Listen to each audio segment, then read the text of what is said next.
What's going on, my people? This your boy, Mr. OBI. Back one time for your mind. Make sure you guys, welcome to the OBF the Network, people. Make sure you guys hit the like button, hit the subscribe button, hit the bell button so you guys get the live streams when we go live, people. And if you can, donate to the channel. Go to OBF the Real Cash App and donate to the channel, people. We highly appreciate anything you guys can donate to the channel. Need more information to subscribe and donate to the channels down there scrolling below the screen. Make sure you guys hit the like button when you come in and out of the building, and make sure you guys share the videos, man. It keeps the movement pushing. All right, people. I want to do this clip, these two clips real quick of this. This is why black people are in trouble. See, I don't expect all black people to get to like everything that other black people do, right? But we can't stay on code, and that's part of the problem. We don't know when to stay on code, or sometimes some of us jump off of code and start doing some other shit we ain't got no business worrying about or doing, right? But the first clip I wanted to play is the linebacker for the San Francisco 49ers decided to crash post coverage interview at the 49ers game. I think it was Sunday. It could have been one of them days. And so motherfuckers, he decided to come there with a Make America Great hat on. And then he decided, when he did his press conference at the end, when you get in front of all the media people, they asked him about it. He decided to say he didn't want to speak on it. But I'm gonna tell y'all the real reasons why this didn't happen. That's one of the real reasons. That's one of the things I'm gonna speak about. But the other thing is the response from Cam and Mace is the part that's irritated me. See, I don't like these niggas talking about shit that they ain't gonna be about. Right? Like, I don't need, like, these are like, this shouldn't even be nothing y'all even talk about. Y'all, my understanding, y'all not that bright, or not that, I'm not gonna say not that bright. You're not that not educated. You guys are misinformed. No, you know, you're not educated in politics. That's the right fucking word. You're not educated enough to be talking about politics at all. Opinion is opinion. I get that part. But I don't like that these dudes got a voice. And this ain't the time for that fuckery shit. And they push narratives out there. They act like they're who they are, their platform, or who they are. It's like for some odd reason, some of these celebrities are acting real selfish and childish to me. And I don't understand why. But anyway, just listen to the response from Mason Cam, and we're gonna break this shit down. And I got another clip with Lamont Hill and another sister she totally irritated the shit out of me. And people, I might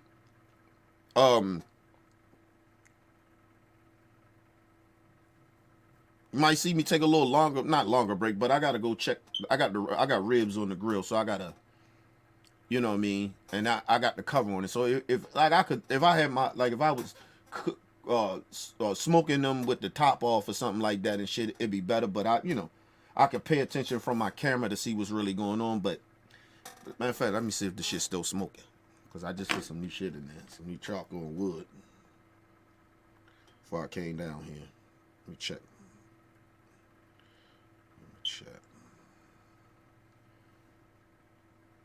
Yeah, they still smoking. All right. So, but anyway. So if I cut out here and there, y'all know why. I'm just going to check the ribs.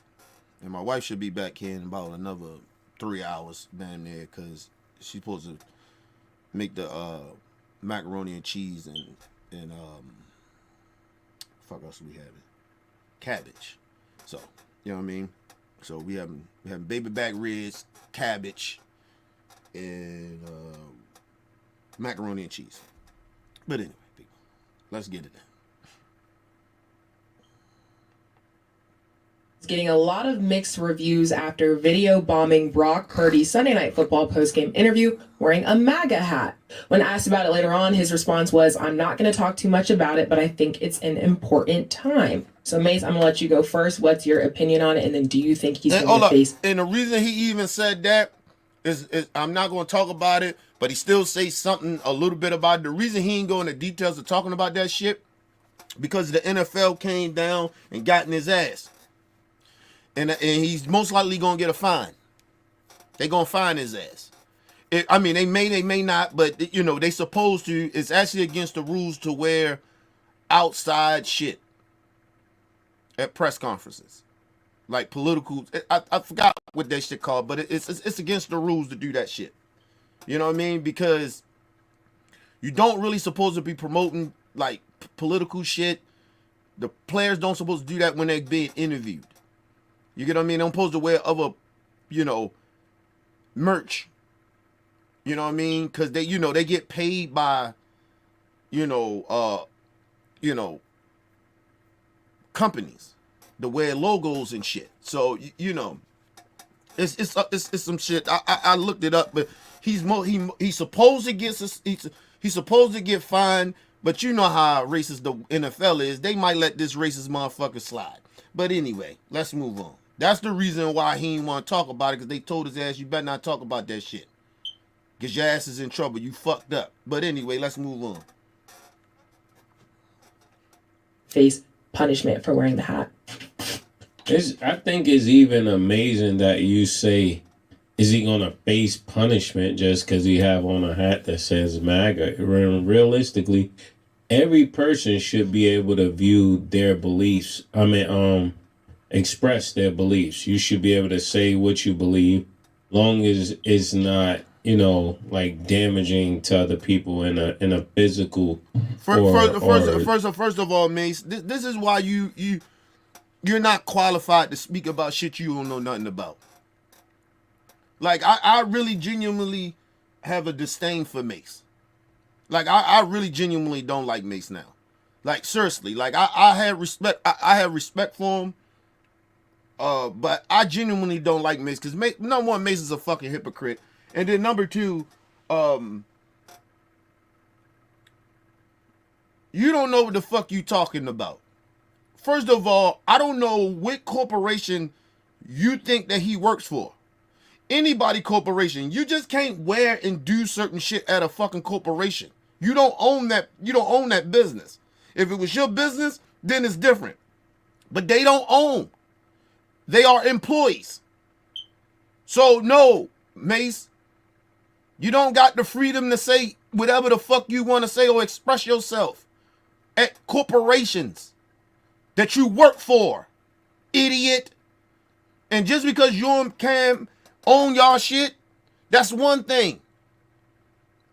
He doesn't own the NFL. He don't have no stakes in that, but other than getting a fucking paycheck. See, so you don't know what you're talking about. You don't even know how the rules work in society. Damn, I can't stand when some of these Negroes be speaking and they don't know what they talking about. They supposed to. No, they don't supposed to do shit at a corporation that you don't own. You cannot act a fool. You can't say certain shit. You can't do certain shit. They got rules too, nigga. That got nothing to do with the fucking rights, the First Amendment bullshit that you trying to get to, nigga. This got nothing to do with that. Why you think they got rid of Colin? Because he was bad for business. Fuck out of here. Mind you, they ain't even have a policy on Colin. Or why he took a knee. Like, it wasn't nothing about, it was no policy. It was the backlash from that shit, and it was bad for business. And I'm not saying Colin is wrong. I'm not disagreeing with Colin did. I'm not siding with the NFL, but they looked at that shit as bad for business. So no, Mace, you can't just do and say whatever the fuck you want to say because of the First Amendment. If you work at a corporation, that First Amendment bullshit does not matter there.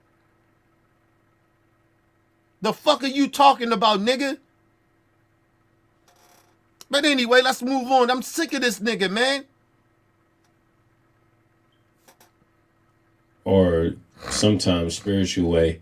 But if he likes Trump, he should be able to wear that hat. No different than if somebody was wearing a Kamala jersey. Do you think people would say, was he going to face backlash for wearing a Kamala? Yes. Yes.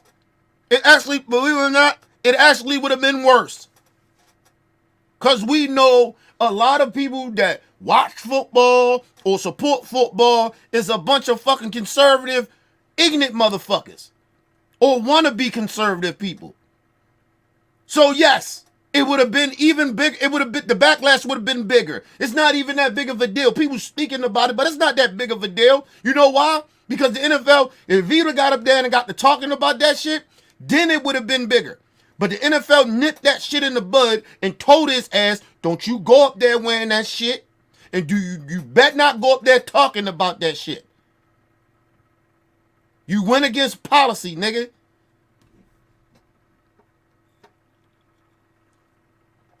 So shut your ass up. This is a corporation. This is not for you. Nigga, listen, I don't even like that people even put signs in their yard. It's like you want the fucking backlash or the attention.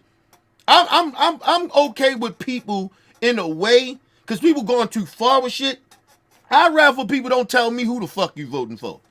I at this point, like, I cannot wait till this election is over. However way it goes, I'm glad this shit'll be over. Even though if Trump win, it's going to be some either way how it have it happen. If Vice President Harris win or Trump win, it's going to be a big thing. Trump ain't going to take losing laying down like he didn't do it last time, and it might be worse than last time. But hopefully Biden is smart enough to have the military on deck.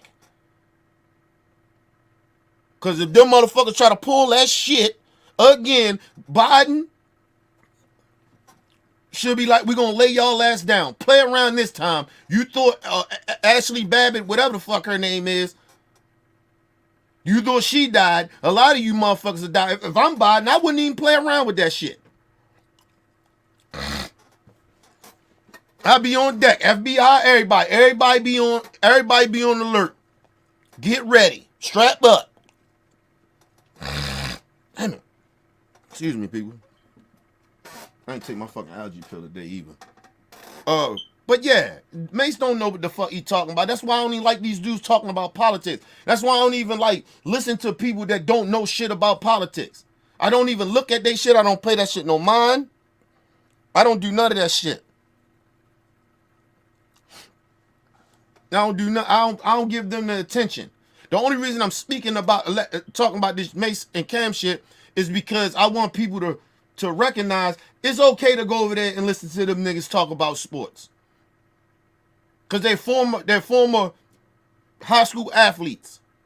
And I think they did play college ball or something, maybe. But so it's okay. There's nothing wrong with it. Even though half the time they don't know what the fuck they be talking about. But it is what it is. But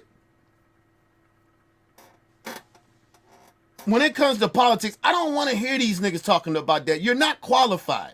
That's why I didn't understand why Abby brung I understood why she wanted to bring Cam on there, but you don't bring no ignorant ass nigga like that on a platform. If you did the research on Cam, you know damn well this nigga is ignorant as shit, and you seen what he did over there with Bill O'Reilly and them. Why the fuck would you even allow this ignorant nigga to come on your platform? Soon he'd start saying some ignorant shit, I'd have been cut his ass off. All right, never mind. You ain't taking this serious. Bye. But let's move on. And it was about the Diddy shit. Mala, t-shirt or hat. I just think we're in a sensitive time where people tend to just champion what they believe and they don't allow other people to have their own voice. And I think even if I don't agree with something, we got to get back to allowing people to have their own voice, because if not, we're just creating a fake environment. First Because of I all, could like first of all, you get ready to say some bullshit, but first of all, Mace, if I'm working at a job as an employee, well, I own a business and I got employees coming in wearing all types of, you know, very controversial shit or things. It's like bring tension and attention to shit where shit can, because you don't know who really, you don't know who people vote for and all that shit, right? So everybody coming in there with Vice President Harris hats and shirts on, and Trump merch and all that shit, Klan outfits. That's what I call them. And they come in there with that shit on. You know that's going. It's already tension working at a job with people. You know that's going to bring a lot of fucked up shit, right? And at the same time, that's why they have at corporations, Cam, employees is mandatory to wear their uniforms. He had a uniform on. That wasn't a part of his fucking uniform.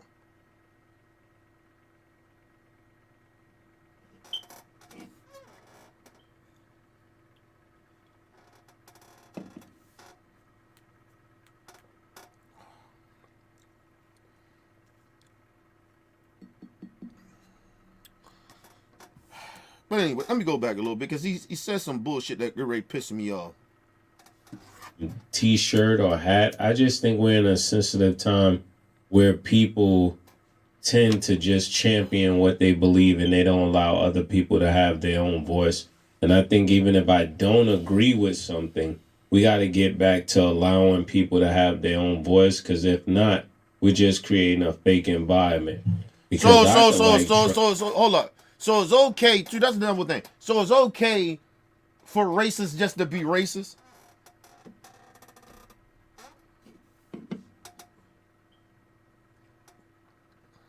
I mean, we already know, Mace, you okay with racists. But I'm just saying, I just want to throw that out there. So it's okay for racists to be at corporations being racist. Anything that Trump, anybody that fuck with Trump is, to me, is a racist, a bigot, or black white supremacist, or coon, or sellout, however you want to look at the minorities of the black people that fuck with Trump. But any white person that fuck with Trump, you are a racist to me. I don't give a fuck about your freedom to say whatever. Your freedom of speech is to be racist.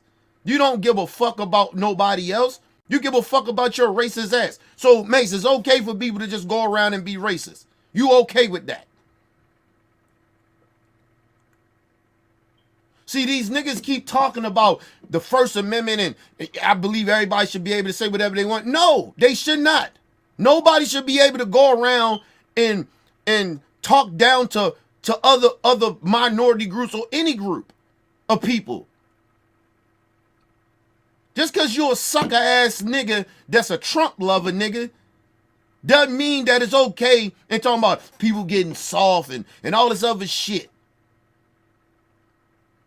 No, you are, and then the bad part about you are a pastor, bro. Or wannabe pastor. I don't even know what the fuck you are at this point.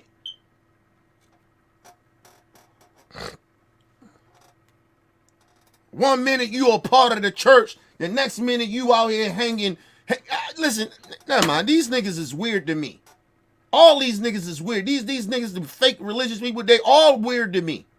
You know what I mean? You got some that's true. I'm not going to say all. You got some of them that's true about what they stand for. But a lot of them motherfuckers are weirdos.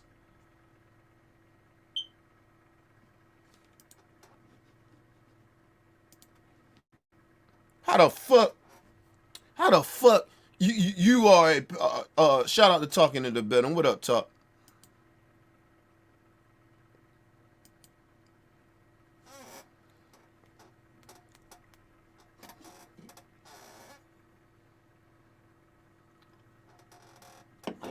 Listen, OG, I know that you done turned the other side of your family coming out you. The racist part of you, your racist part of you coming out. I get it.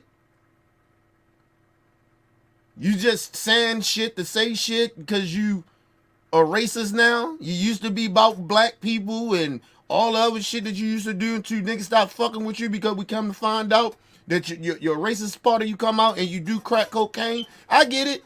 It's okay. So now you one of the trolls in the chat now. You one of the racist people in the chat that just make up shit. Saying shit that you know damn well that I have never said. But anyway.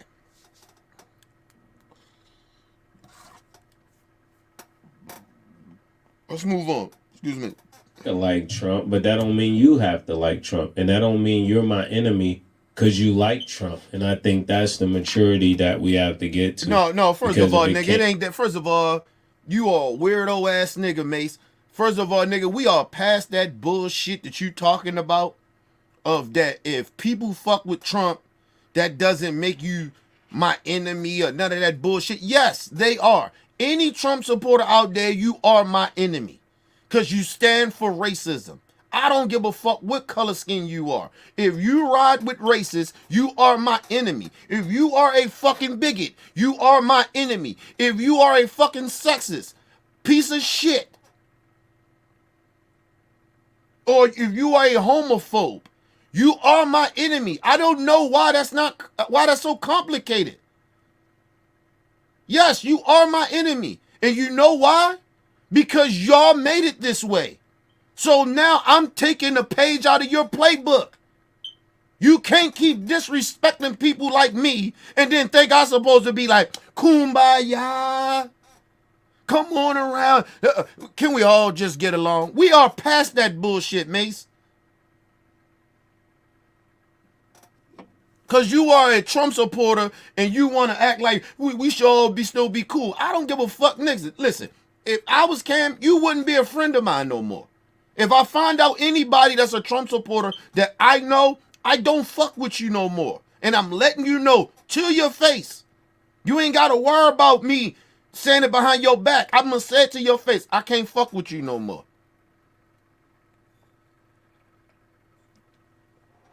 I'm not even going to explain it to you.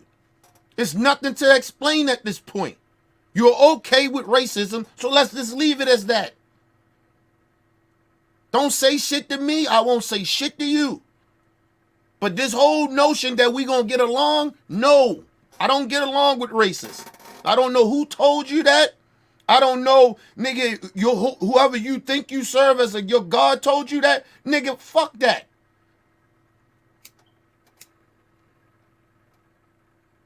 Your God ain't my God. I tell you that shit. Tell me it's okay to be, we got to get along with racists. No, I'm not doing that bullshit. Nigga, first of all, our ancestors fought too damn hard and died for us to be sitting out here to be okay with racists in 2024. The fuck out of here. I ain't letting that shit slide. Anybody fuck with Trump or voted for Trump, you can kiss my ass. I don't fuck with you. I don't give a fuck when this election over if he win, lose, or draw. I don't give a fuck. I don't fuck with racists. Sorry. If that's half of the country, I don't fuck with half of the country. It ain't no reason that you can explain to me why you fucking with Trump. No reason at all. No reason. Let's move on. Because if it came down to one or the other, of course, somebody's going to vote one or the other, but that shouldn't make us enemies. And I think right now people are allowing people's presidential preference to make them enemies, and that's immature. No, nigga, you are immature. You are immature. And you misinforming people too. And with your fuckery shit. Ain't nothing immature about what I just said. I don't fuck with racists. I don't fuck with people that side with racists. How's that immature, Mace? How was that? How's that immature, you pussy ass motherfucker?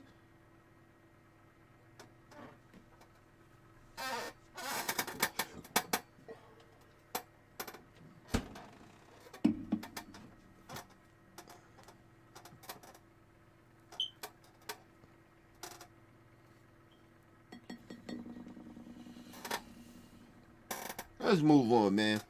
Like the nerve of this cocksucking ass nigga. Sit up here, act like we should all just get along. If I vote for Trump, it's fine. If I like Trump, that's fine. No, it's not, nigga. You're telling us it's okay to, because you like a racist, I should be okay with that. And I'm a black man. I don't give a fuck if a person was white and they was, nobody, if they white, they shouldn't be okay with a motherfucker that fuck with Trump. No race should be okay to be okay with fucking with a person fucking with a racist. The fuck out of here, nigga. I don't know what fucking type of time he on, nigga. Who raised you, nigga? Oh, goofy ass niggas, man.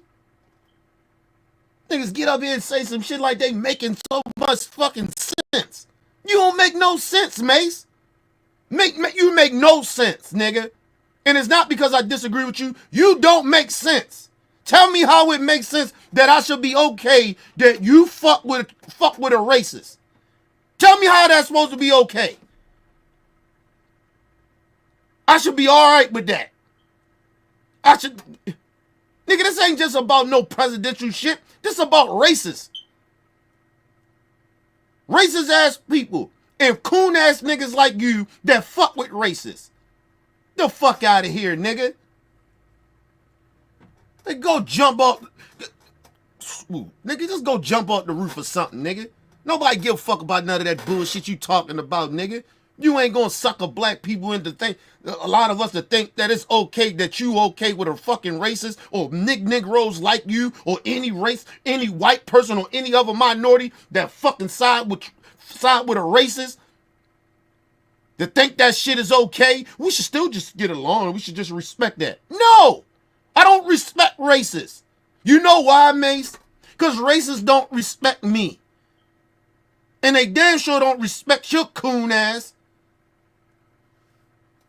Let's move on, man. This nigga already got me hot. I don't really think there's nothing new. As far as what Mace just said, to be totally honest with you, this been going on for years. Actually, before the internet, people used to keep their opinion to themselves. Let me say this. Cam gonna say some shit that's smart, or that makes sense. But the problem with Cam is he's not involved. He's a very selfish individual. Mace only care about Mace. Cam only care about Cam. And I ain't just talking about on no political shit. I'm just talking about his personality, how he is. He don't care about shit unless it has something to do with him. He's one of those type of people. So, like, I don't really, like, Cam you ain't no better about, you saying some shit that makes sense, but it still don't matter. You a goofy ass nigga too. You niggas still playing pause games. And you niggas is almost 50 or 50 years old. Grown ass men.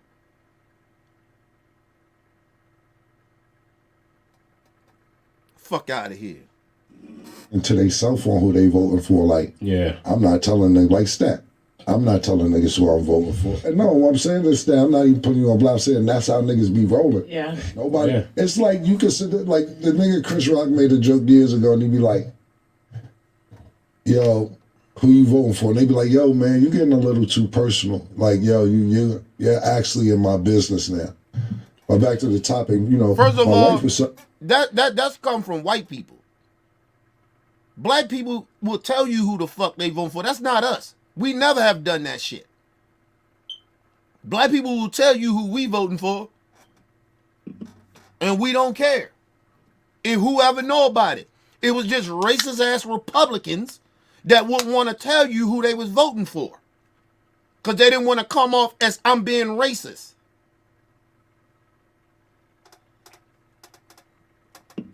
Listen, at this point, the times we in now, if you are a Republican, you racist to me. That's what that R stand for. Racist. Sorry. And I ain't saying there ain't no bigots or some racists over on the Democrat Party, but I see more Nazi flags and Racist people fucking with y'all more than they fuck with the Democrats.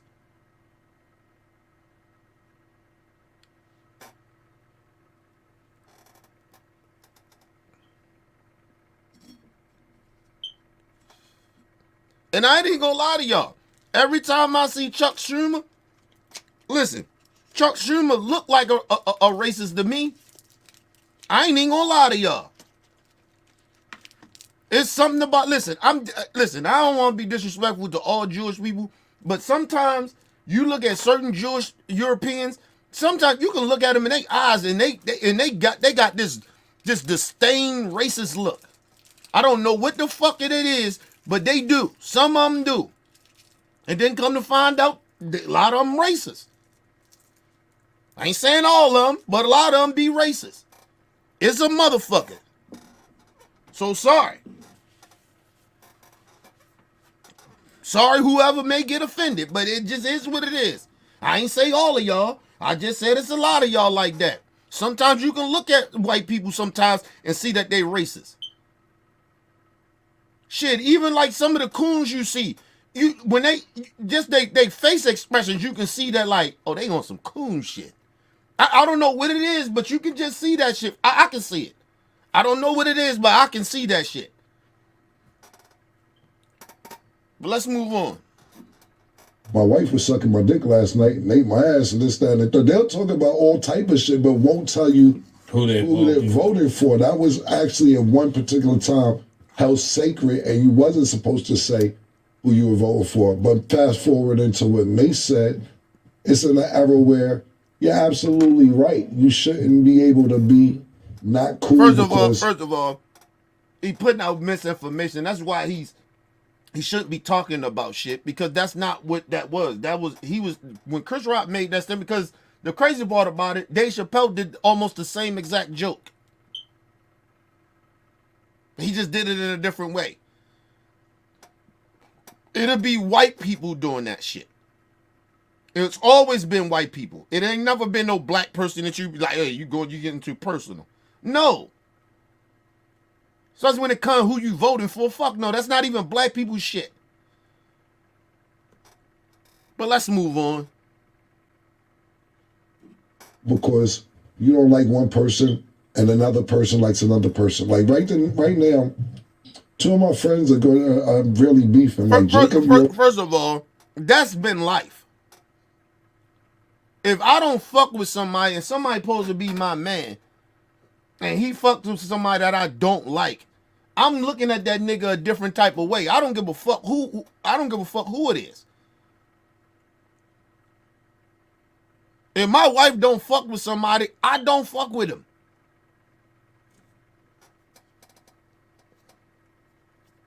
Like, that's how that shit go. That's loyalty, nigga. I don't know what the fuck. That's why I said these niggas got the game fucked up. That's life, nigga. You don't fuck with people that you don't fuck with. But when you're talking about politics, it's a little different with that shit. But life, no. I don't fuck with people that don't. If you fuck with me, I don't fuck. Listen, I'm just going to say this, man. I'd rather try to squash some shit between motherfuckers, right? When you get, put it like this, when you get older, you know how to like move, right? Like if you got a friend of yours that don't like a certain friend, I wouldn't even really hang around them niggas, either one of them, because I'm like, yo, if y'all don't like each other, like, why the fuck are y'all friends with me? So I would feel like it's something wrong with me.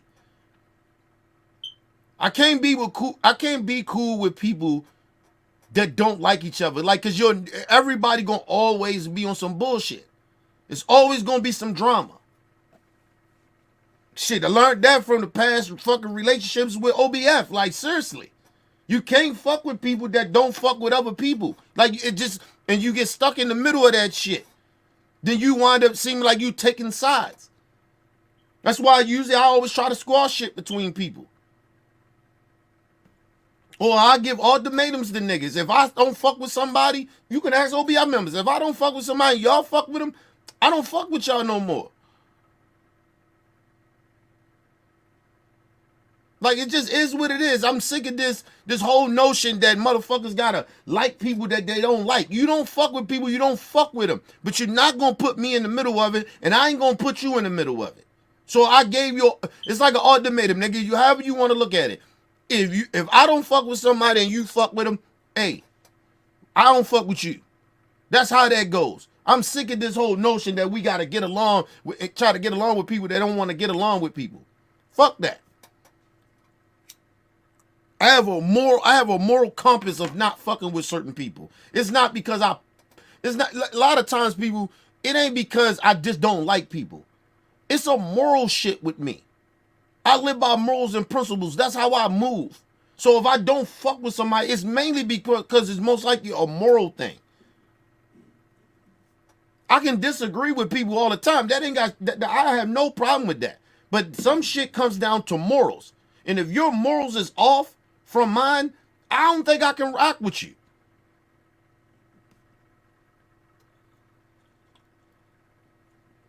Because sometimes people fucking with people that's not morally on your level, they can do some shit and get you caught up in some bullshit that you know if somebody that you did fuck with like that, that was moral, that was on your same moral compass, they wouldn't even put you in that situation.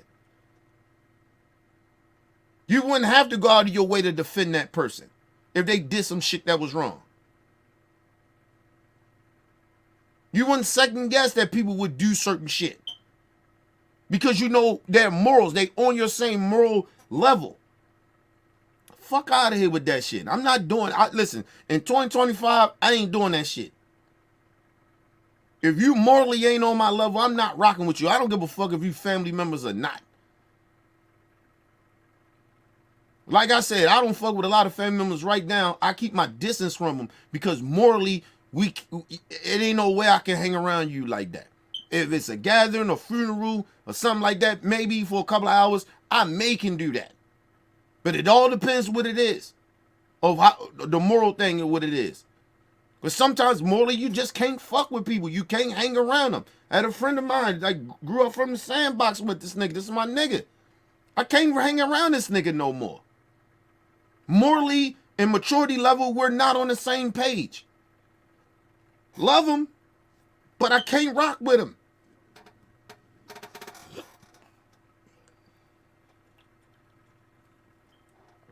I don't mind having disagreements and we just see certain things differently. But certain moral shit, no. Sorry. Nigga, you know, I'm gonna tell you I'm gonna give you a quick story, some real shit before I move on. When I used to throw a lot of football parties, right? When I stopped throwing those shits, and I started telling motherfuckers why I'm not doing that shit no more with the whole college shit, because everybody was all on that shit. And then all of a sudden, everybody wanted to stop, you know, they wanted to, whatever. They couldn't stay on code or however you want to look at it. When I stopped doing that shit, I lost a lot of friends because of that. Because I don't throw football parties. I can't hang around them niggas supporting certain shit that I know is wrong morally. And so we don't hang like that. So you, like, the more distance you get from people that you close to, is the distance get even farther and farther away. And it may not be like a personal issue. It's just a moral issue. Morally, I couldn't fuck with the niggas no more. And it ain't even really, had nothing really truly to do with them. It just was like, yo, I can't be around that. I can't support that. I don't even want to be around motherfuckers that watch football. I just don't.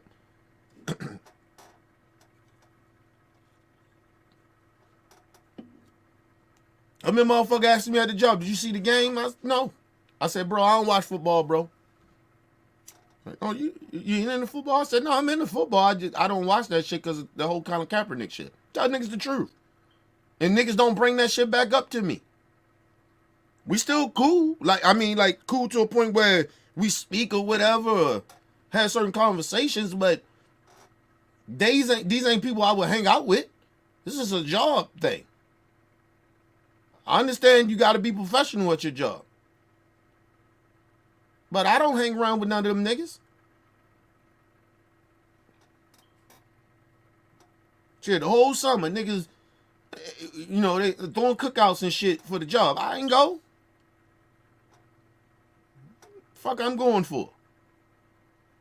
Morally, a lot of these niggas do shit. I'm not even on that type of shit. But anyway, let's move on.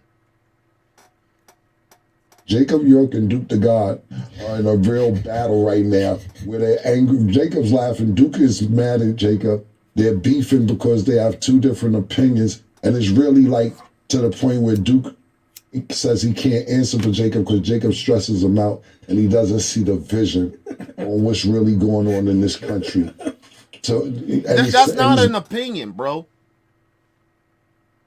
See, I think they keep thinking about, like, this is not regular politics anymore, where Republicans or Democrat people can sit down. We're not in that time anymore, where people can be like, sit down and we can talk about certain shit. We can agree to disagree on certain shit. That's not what this is. It's a moral thing. It's not just a disagreement with opinions. It's not an opinion. This shit is about morals. Your man can't get with that shit because he can't understand that shit. It's stressing to him like, yo, why the fuck you can't see what I'm seeing? It's a moral thing. I told you. The reason people get frustrated and y'all see me heated about a lot of shit is because it's a moral thing. I don't know why people can't see the moral thing about this. It's a moral thing. I can't fuck with something that's not, it's not on my moral compass. It's not an opinion.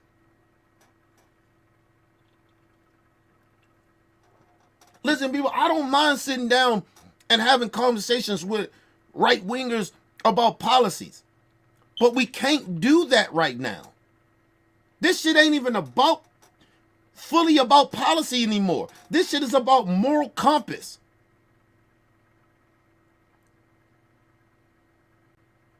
And sometimes policy is about morals. But at least you can compromise in that shit back then, back in the day. You can't do that now with this nigga Trump in these Republicans. You can't do that now.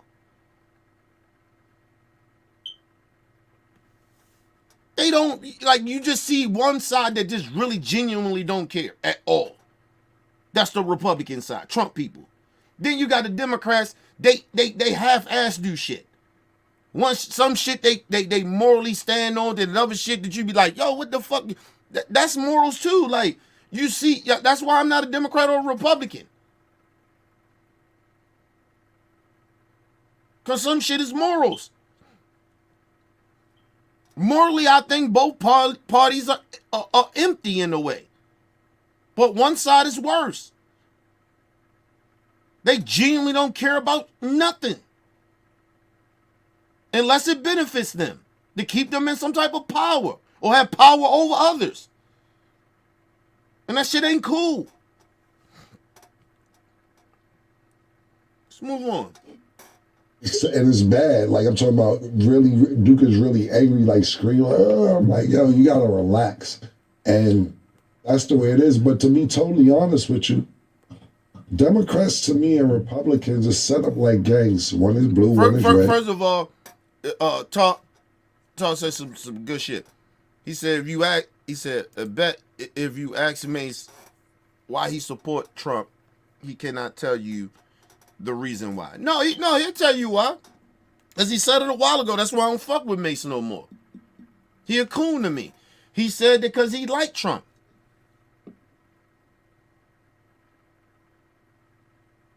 He don't think Trump is a racist. No, he said why.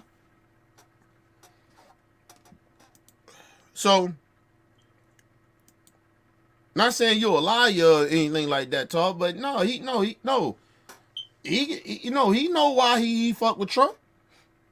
It's a stupid reason, but I think I get what you're saying. Can't really explain. I know what you mean. Like, it would make sense. Yeah, of course. He'll tell you why, but his why doesn't make any sense morally. But you know, it is what it is. I get your point though, Talk. One is red. One on like this, one's the left, one's the right. It's set up to me a political gang. If you're really asking or looking at the scenario, when you sit there and watch the election, they have it in blue and red. When the states are winning, oh, it's a blue state, or it's a red state. This went blue. The Republicans won. This is like, to me, it's just set up that way anyway. But to Mace's point, I don't think we're going to get past it. I think let me say this. Cam not saying anything wrong. He's actually been factual right about what he's saying. But the problem with that is that by him being so misinformed and not educated in what he's really talking about, he sounds stupid. Right? Like, when you get a certain age, bro, listen, I don't give a fuck. Your 30s, you're really just trying to really find morally who you really genuinely are. Right? But when you get 40 years old, at that point, morally, you should have found yourself. You should somehow know what your purpose is in life. Right? Because you like basically on the back end of your life. Right? Because, listen, people that live over 70 or maybe 80, you lucky. You lucky you may like get another 40 years of life. Right? In this world. Right? But when you get about 40 years old, bro, at a certain point, you should know what your moral compass is. Right? You should know what your purpose is. But you got to understand, too, some people don't grow up. Like, you got to understand, especially, like, if people been rich for a long time, right? Like, and they've been living wealthy for a long period of time, right? Like Diddy, the whole situation with Diddy, right? This is bring up Diddy. Like, Diddy made a lot of mistakes. Diddy's in jail because of Diddy. Because he was doing shit that I know for a fact that I wouldn't have did.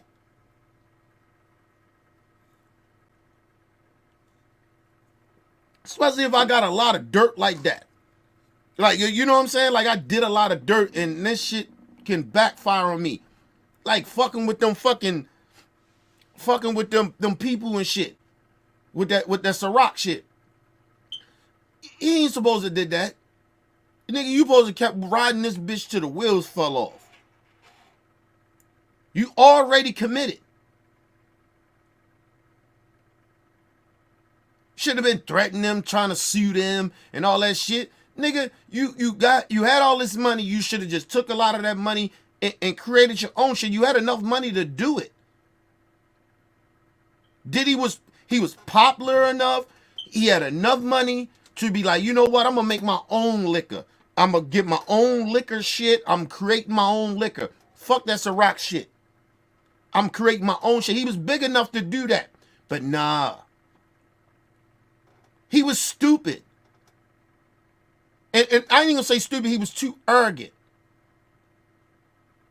And like I told you, niggas that do drugs usually do stupid shit. They don't think shit out.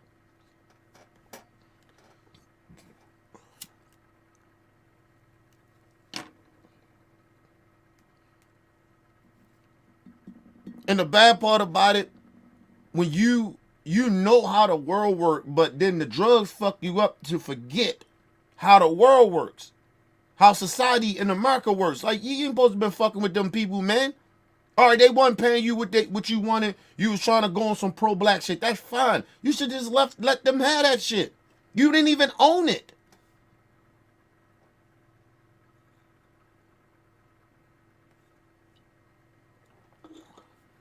Mind you, Revolt, that shit, he owned that. He had stake in that, so he sold it. He didn't own Ciroc. Like, nigga, all right, they took advantage of you. You fucked that up. And then, you know what? It backfired on his dumb ass. Like I said, a lot of shit with Diddy is happening to him is karma. Because you fucked over all your artists, and then now white people Because you got that behavior of fucking your own people over and fucking artists over from them white people. Because they taught you the game. And then they fucking you, oh, now you feel fucked over from them. And then you decided, oh, nah, I'm going to go ahead. No, they're not going to do that to me. Now you want to get on some brother love, some pro-black shit all of a sudden. Like, nigga, no, nigga. No, that first of all, you could have did that, but that's not the way to do it, to go fuck around with them white folks. When you already sold your soul to them. You trying to get your soul back, but that's not the way to do that. Because you put yourself and your whole shit that you accomplish in jeopardy of selling your soul. So, like, listen, if Diddy go to jail or not, he ain't going to be the same. It's a wrap. It's like what happened to Russell. You know Russell Simmons didn't get arrested for nothing. Russell Simmons, listen, he going to make some backdoor deals, but you're not going to see Russell Simmons in the spotlight. No more. He's done. And it's the same thing with Diddy, even if he beat this shit. Or he don't spend that much time in jail. You get what I mean? Like, he's done.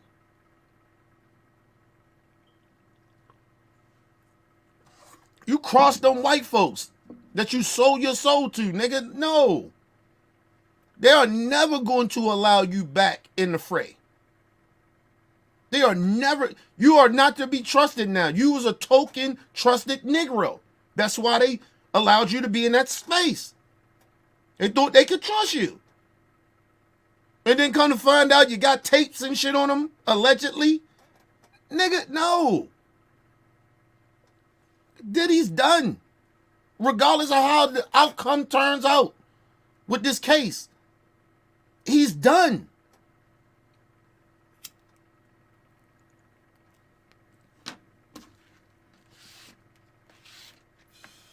You say what you want about Russell Simmons. Russell Simmons is one of them smart OGs. He's smart. He said, oh, you motherfuckers, I'm out. And he rolled out and they can't do shit to him.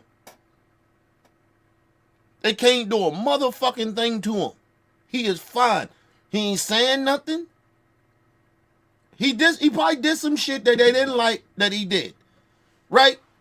But Russell got the fuck up out of there.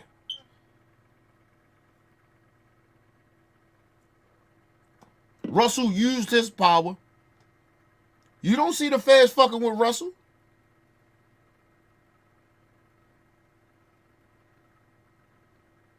He told them white people, listen, I'm out the game. I'm out. It's like in the dope game or something. I'm out. And he out. They be like, all right, well, you know you can't come back and do none of this other shit that we allowed you to do. That's what that is. And Russell like, fine. I ain't trying to go to no motherfucking jail. Russell, an old man. Russell like 60-something years old. Russell ain't trying to go to no motherfucking jail. At 60-something years old, fuck out of here. He ain't trying to go out like Harvey Weinstein. He seen what they did to Harvey Weinstein, nigga.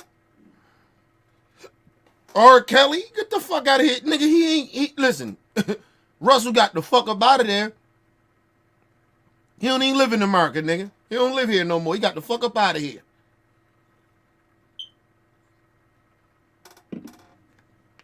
You talking about a smart black man, he's a smart one. He's always been very intelligent and smart. But he really proved it. He understood the game. Diddy didn't. And I'm going to tell you something about Russell. Russell wasn't doing drugs. And so Russell had a clear head and knew what the fuck he needed to do.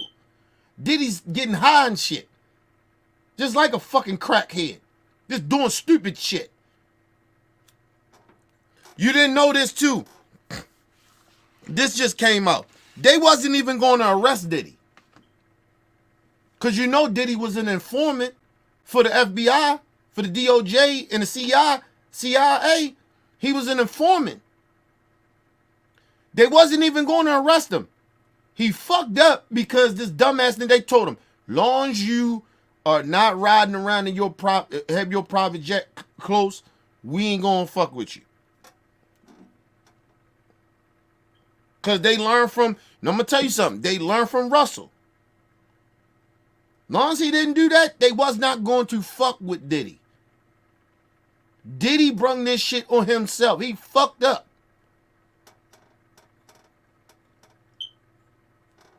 Now, the only thing Diddy can do right now, because people kept asking me my opinion about this shit. The only thing Diddy can do right now is snitch. And if I was in this position, I would. Because of the simple fact that I know it's motherfuckers that's worse than me. And I know that these motherfuckers put me in this situation as well. So that's why I would do it if I'm Diddy. I'm not trying to spend the rest of my motherfucking life in prison. Fuck out of here. I work for the government and I work for the so-called Illuminati, and you motherfuckers throw me under the bus like this? No, I ain't go. Nigga, Nino Brown that shit. People like, Kenny, come on, you always talk about some more. Listen, nigga, if I'm Diddy, I'm saying if I'm Diddy, yeah, I'm doing that. I'm a different breed of a nigga. Like how I am, I don't throw niggas under the bus like that. But I wouldn't put myself in situations like that. And if I did, I knew at the age as Diddy is and at the age I am, I wouldn't put, if I put myself in that situation, I'm okay with whatever the consequences are. I know better, right? But Diddy ain't a street nigga. He never was. His daddy was, but he never was a street nigga. He just hung around street niggas. He knew street niggas. Diddy was never that. So I wouldn't be shocked that Diddy, I ain't got a problem with Diddy snitching on them niggas. I really genuinely don't. But because regardless if he snitch or not, he can't go back. They not gonna let him come back and fuck with them.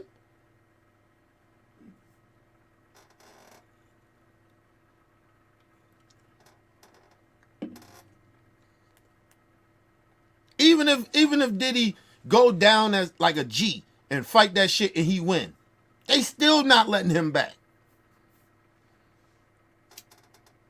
If you think I'm lying, why y'all don't hear nothing about Bill Cosby no more? Why?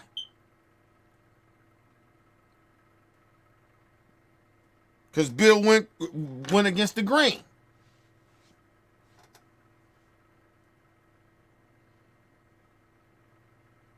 Bill went against the grain. And you don't do that shit. You don't do that.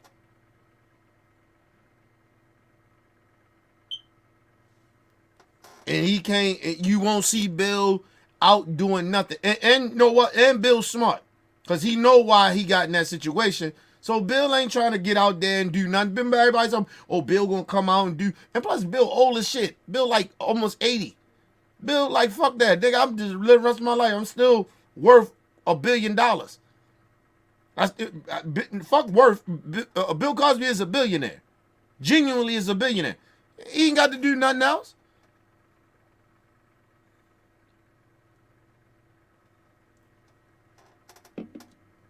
He got generational wealth. His kids and grandkids and great grandkids, they are fine, nigga. Yeah. No, yeah, Bill over 80. My bad. Appreciate that talk. Yeah, Bill over 80. Bill ain't got to come back in the game for what? If Bill is a billionaire. He ain't lose no money, nigga.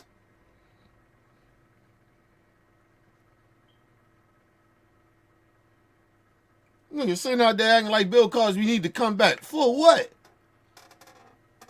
Like I said, I ain't saying Bill didn't do what he did. I'm saying that Bill gonna go down as who Bill is. I'm still gonna watch all his shit.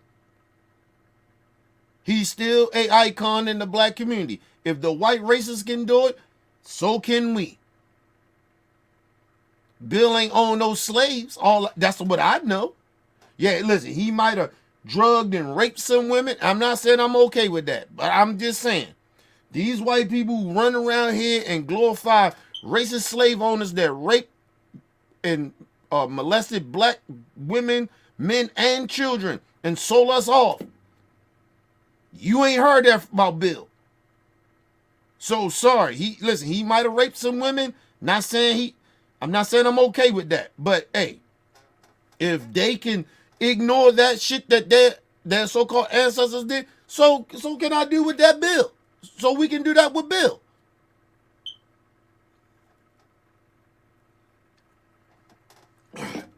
Excuse me. Nigga, I'm still bumping R. Kelly. Don't fuck with him, but I'm still listening to his music. And to this country, today, racist white people in this country stop glorifying slave owners.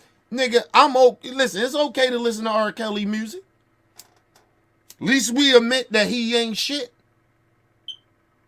They won't do that. They glorify him, give him days, and glorify these racist pieces of shit and rapists and slave owners. Fuck out of here. I'm okay with. I'm saying okay. I'm not okay with Bill or R. Kelly or what they did, or even Diddy. All I'm saying, I'm gonna listen to their shit.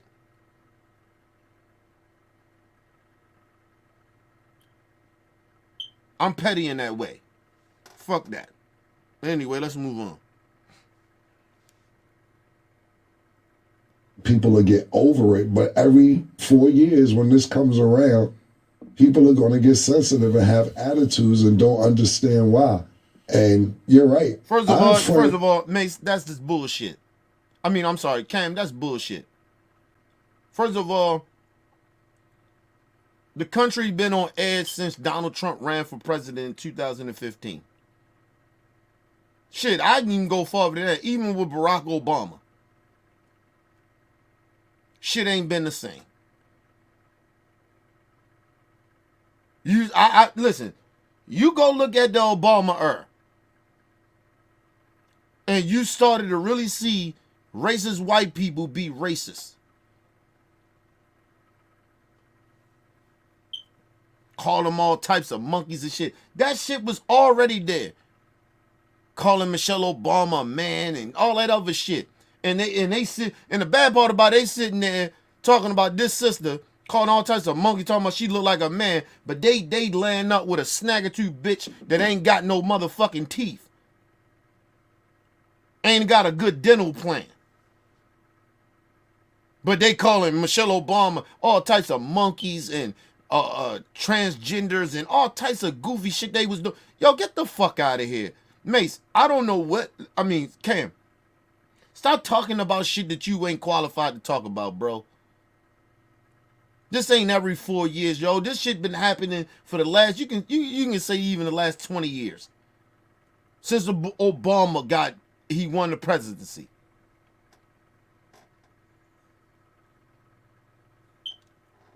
Shit just ain't been the same.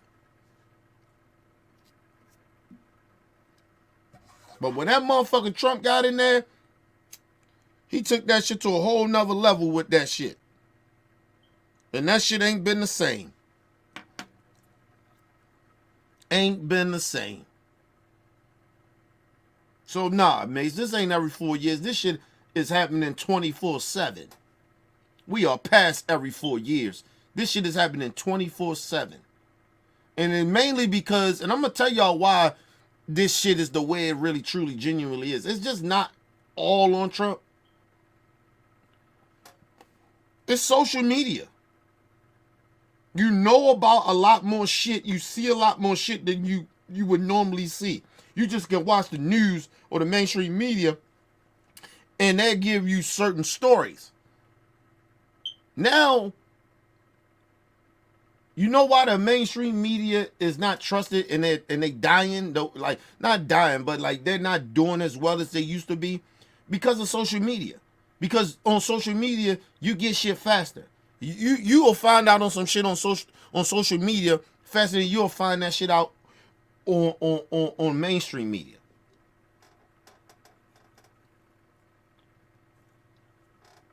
We have cameras every fucking where. Everybody got a camera in their hand. Everybody. So like no, like it's the times is different. So no, Mace, it's not a every 4 year. I mean, Cam, it's not a every 4 year thing. This shit is happening 24/7. You really genuinely see who people are. And the bad part about it, people keep trying to lie. Or some people try to lie and say they're not like this, but we're watching them in real time, right? And then some people like, fuck it. Some people know that they can't hide it. So they just being blatantly who they are. So nah, Cam. No, this shit is not every 4 years. This shit is 24/7. And it's mainly because one of the real reasons is because of social media. You can't hide who you are. All that hiding and shit, you couldn't do that no more. If you're a homophobe, it will come out. It will show. You will fuck up somewhere. And one thing about social media, if you make a mistake or you want to try to hide something, that shit will come out. It will. You listen, the fake can't be fake no more. That's the only thing I like about social media. The fake can't be fake no more. You can't keep lying. Motherfuckers will find out who you are. But let's move on. I have friends, there's Bloods and Crips, and they cool with each other. In real life, I'm talking about. And if they can be cool, why can't? But that lets you know he's a 50-year-old man. Or pushing 50. Or he down there close to it. He's still talking about, I got Crips and I know niggas that's Crips and Bloods. I don't know no Crips and Bloods. And I'm 40-something.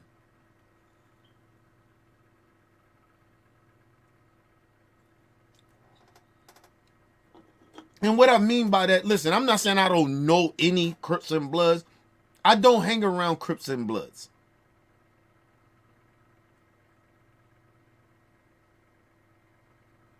That ain't my life, nigga. I don't even hang around a whole bunch of street niggas like that. For what? Because morally, we ain't on the same page. So why would I hang around niggas that's in the streets? I'm a family man. I don't do that shit. But that's that you know what type of mind state, the mind state of what he is. This nigga, he still, I know Crips and Bloods that, like, well, who the fuck? You 50-something. Are you in the game? Are you active, nigga? These niggas, I don't know what's going on with this time now. But nigga, you not even active.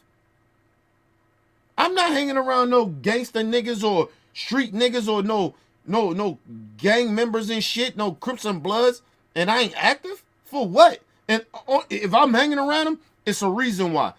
To help. I ain't hanging around, nigga. I don't know no niggas. Nigga, ain't no nigga in my circle is a gang member.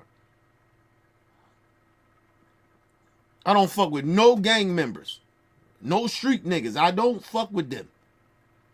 And there's no disrespect to street niggas. I'm just saying, like, I don't hang around niggas that's street niggas. I don't. Sorry, nigga. The most you'll see me hanging around with, nigga, is my wife and my daughter. They my friends. That's my gang. Fuck I look like. These niggas are out of control, man. You got these old ass goofy niggas still promoting gang shit, and niggas ain't even active.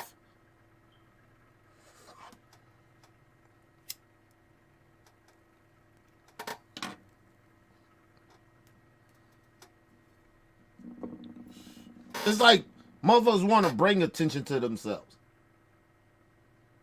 And then niggas be shocked. Like, oh, how he get in this trouble? Because he hung around some shit that he need to hang around.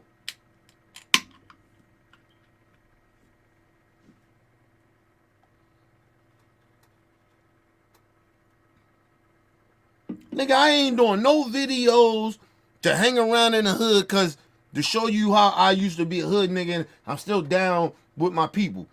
I ain't got time to do that shit. Nigga, if I ain't in the hood to visit family members or I'm there for a reason. If I ain't there for like some type of event, like I know my aunt just passed away. I know that funeral. I'm be in the hood. I know that. But that's because of that. If I'm in the hood, it's gonna be because of somebody's family member's birthday, something like that, or cookout. Like it's something like that, right? Or I'm there to help people out in the hood. You ain't gonna see me hanging around those street niggas, man. First of all, you can't hang around me.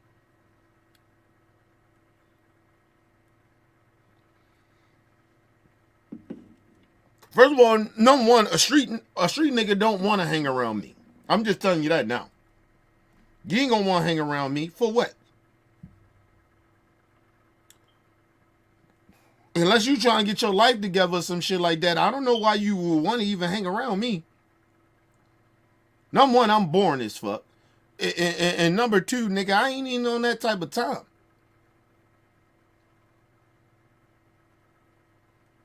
That street shit is stupid to me. So it ain't no reason for a street nigga to hang around me. And like I said, first of all, you wouldn't want to hang around me, but the second thing is, nigga, I'm not hanging around you. I'm a family man, nigga. I'm a citizen. I don't do criminal behavior anymore. I don't hang around criminals. That's not what I do. I got a child that I'm raising. I got god kids and shit that look up to me. Nieces and nephews. I don't got time to be trying to prove how tough I am or how down I am to some niggas that I ain't trying to. What the fuck am I trying to prove to a street nigga? And no disrespect to street niggas, do you, man? Shit stupid is wrong. But hey, if you're in that life, hey, that's you. But no. Ain't no reason I would hang around a street nigga. For what? Nigga, we are not mentally or emotionally or moral on the same level.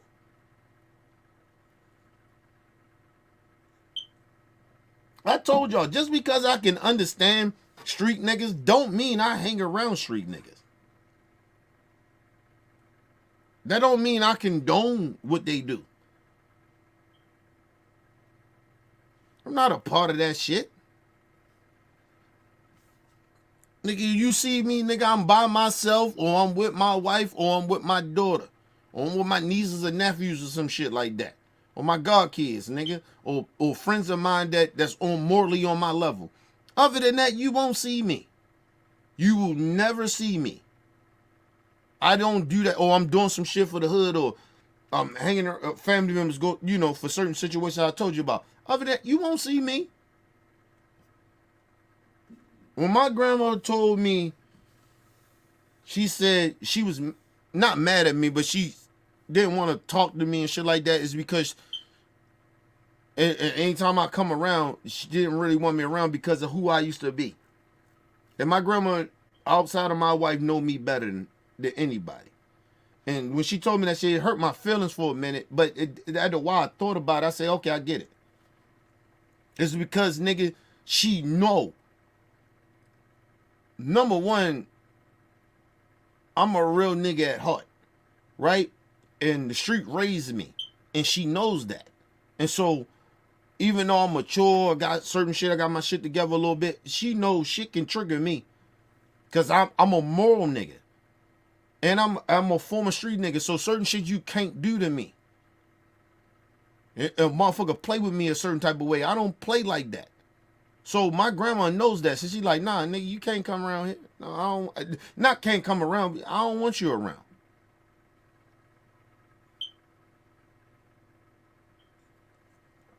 And like I said, I'm not old enough or mature enough to even be around in the hood like that. I still got hood mentalities. I still got some shit that if a motherfucker do certain shit, nigga, and my grandma knows that. So at first I was offended and hurt by it, but after a while I got it. I ain't mad about that shit. I get why my family members don't call me and don't want me around. I get it.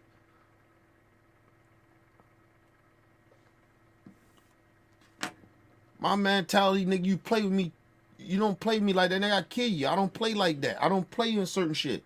My mentality ain't no different from a street nigga, but I just morally can't be around shit.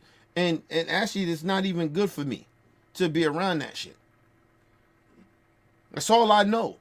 I'm not like this nigga that went to college or some shit like that, nigga. I'm a street nigga.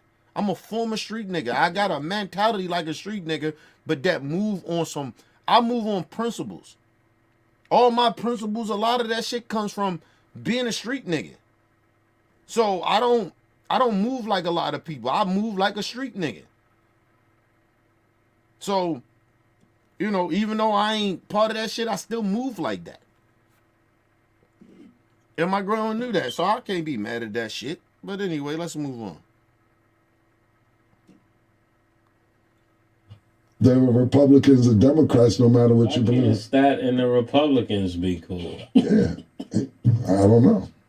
I have no idea, but I'll be one thing for sure is that I'm gonna stay away from it myself because it's too touchy. When you say certain things about certain people, they get touchy, they get attitudes, and to be totally honest with you, instead of saying something what you believe in and somebody be mad at you later, just be quiet until January because there'll be new shit to talk about. Right now, it is very, very sensitive, and because of the internet, it's more, what's the word? But listen, and I want you to understand what Cam is saying. He's not wrong totally what he's saying, but he's not a dude that's trying to fix anything. Like, I don't like dudes that speak on shit and they ain't trying to fix it. They just like, oh, it just is what it is. Because he's a selfish nigga. So he ain't trying to, he don't have no, his solution is, you heard him, he say, just leave that shit alone. I don't even want to be a part of it. That's a selfish nigga. Our ancestors ain't died and sacrificed their life for us to be silent, or what you saying, not to be involved. But like I said, everybody purpose is different. His purpose is different. He nigga, I'm about me. I don't want niggas fuck up my vibe. Okay. Well, I don't. If that's the case, I don't need Cam to say anything then. It's like motherfuckers talking about the election. I don't need you to say anything about it. If you ain't voting, there's no reason for you to say nothing.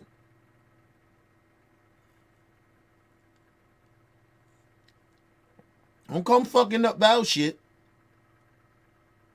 Cause like I said, listen, if you not voting, listen, I never tell people how to vote, and I ain't gonna tell people to vote or not vote, right? But my motto is, if you ain't voting, you have no say. To me, my opinion, my belief, you have no say. I don't. You shouldn't be saying nothing. You ain't a part of the issue. You just a distractor. Just sitting there saying shit. Because you feel like it's my First Amendment. I have to say something. No, you don't have to say nothing. Believe it or not. If I don't, listen, people, I don't fuck with football. Right? Nigga, you don't hear me speaking about none of it.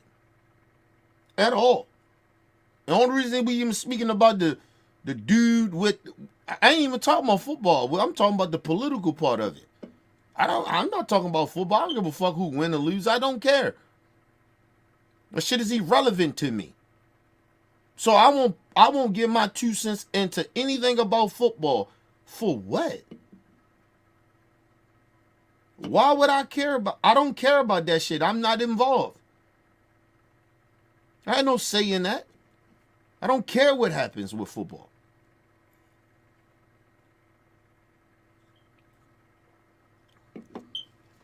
Excuse me. But nah, man. People do that shit all the time. They act like they have to have an opinion. You don't have to have an opinion about some shit that you're not involved in. People, like I said, people send me stories, email me, messaging me. all types of shit about certain stories, and I won't talk about them. And it's not because I can't educate myself or anything like that. It's irrelevant to me. If I'm not involved in it, like some certain shit I'm just not involved in, and I don't really, it's like I don't care about. Basically, it's involve me, like, to me, it's like you don't really, if you're not involved in it, that means you don't really care about it. Right? On one hand, right? And not being involved in some shit is because you may just not be knowledgeable in it. Right? But I can always get knowledgeable about some shit, but I'm not involved in it, so I don't really care. And whatever that situation is, it is what it is.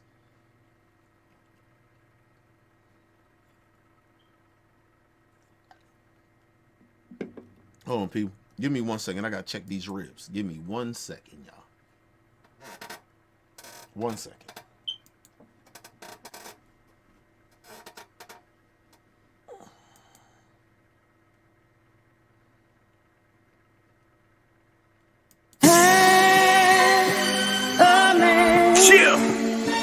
Chisel, fresh out of prison with a new vision.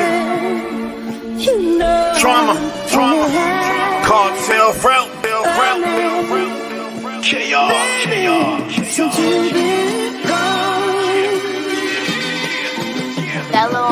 Hey yo, I sold drugs, got caught, jail time, been in brawls, drama with my peoples over the music, done it all, we ain't seeing eye to eye, only when it's time to ride, and still I gotta watch the peoples I keep by my side, job is like a 9 to 5, even on the weekends, cause niggas that you beefing with always trying to get even, on my lane, let's get this right, I don't hate on you, you hate on me, reason why I'm 5 steps ahead of these niggas, 8 to 3, food stamps, Waverly, I was doing amazingly, impatiently accepted whatever the system gave to me, giving what they pay to see, had to take the stage down, did the Black Eye remix, now take a look at their faces now, tell them put their glasses on, maybe try some bifocals, just because I'm a 6-barrel rapper, homies, I'm not local, let me show you, this show's N04, but it's hard to stack my cheese, you rats keep coming out your house, I'm only half a man. Thank you for having me tonight. I appreciate it. I could have been anywhere, but I'm here with y'all. I'm here with y'all. Everyone is looking dapper tonight. Baby, since you've been gone. Dog shit.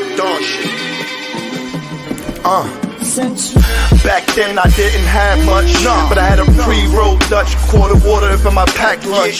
Haze had my mind gone, everything exciting. We used to travel on the train just to get to Dykeman. And even back then, a nigga had a love for writing. Hooks, bars, and punchlines with the force of Tyson. Why do I go through the things I go through? I know, dude, money is the motive, pain up in the Pro Tools. I always had the wave, Ice Water, folk crew. Savage introduced me to the game and how to cope. Let's get it. I wasn't half the man I am in the current present. Transition to an adolescent.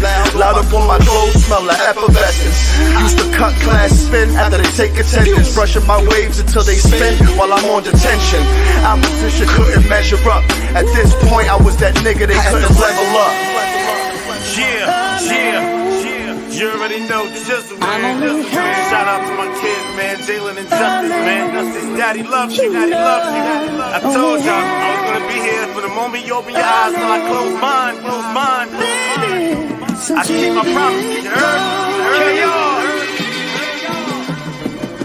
Hey yo, 48 laws of power. Tell Chris to drop a Jew. Life is like a chess game. Niggas plotting, watch all your moves. We gotta live righteous or reckless, brothers. We got to choose. Either way, we can't be stopped. Game over, copy cool. Must have been the cartel name, God. They got confused. Let's elevate to the highest level. What we got to prove? Million streams coming soon. Now it's time to show and tell. Nigga made this beat for me. Bet your pink slippy nose be well. Shout out to the beat gang. Hold it up in Buffalo for us to blow. We need more bills than we can muscle, yo.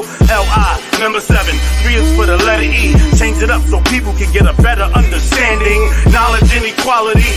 All being born to God. Rep your heart. Truth speaks for itself. In my repertoire, that's bizarre. Y'all could be the kings, yeah. The deck of cards. What we play for you niggas is thinner than a Metro card. Now that's hard, nigga. That's hard, nigga.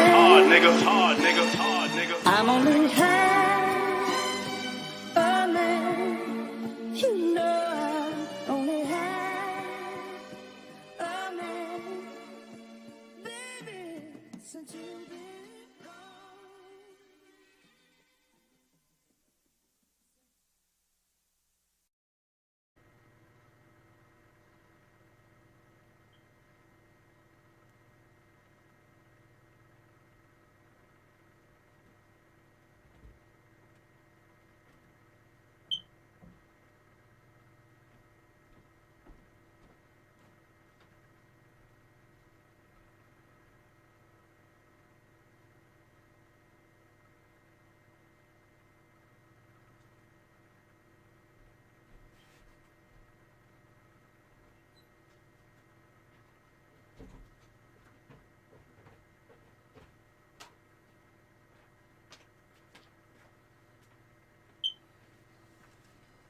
All right, people, I'm back. My bad. I check them ribs, man. Check them ribs. I got about another. They got maybe another. About another hour and a half, maybe. Probably another hour, maybe. But anyway, let's move on. What's the word? It's more magnified because people are actually giving their opinion. So now you have somebody like Taylor Swift saying, I watched the debate last night, and after further review, I'm going with Kamala, and that's my vote. Yeah. So now all the Swifties be like, okay, that's what we got to do. Is it Bosa? Yeah. First of all, she did not. That's not how that happened. One thing, listen. One thing I respect about Taylor Swift, because I wasn't a real big fan of Taylor Swift, but I am now. And it's not because of this election. It's more of me knowing who she is. And like sometimes when people young, they like I wasn't the biggest fan of Beyonce, right? But even though whoever she married to, I that's part of the real reason why I don't really fuck with Beyonce genuinely like that fully, because of Jay-Z. But I told you sometimes it's the company you keep. But the one thing I like about Taylor Swift, that what she said, and if you read what she said, this is why I say Mason and Cam, they just be speaking, bro, and they be quoting people and they don't be fully accurate. Listen, she said, yeah, after I watched the debate, I knew who I'm voting for. I'm voting for Vice President Harris and Tim Walz. Right? But the one thing that I respected what she said, I ain't telling you who to vote for. I respected the shit out of that. And she got millions of fans. I respected it. Like I told y'all, I ain't got nowhere closer than the people that watch my shit. But, or fuck with me like that, or what I do.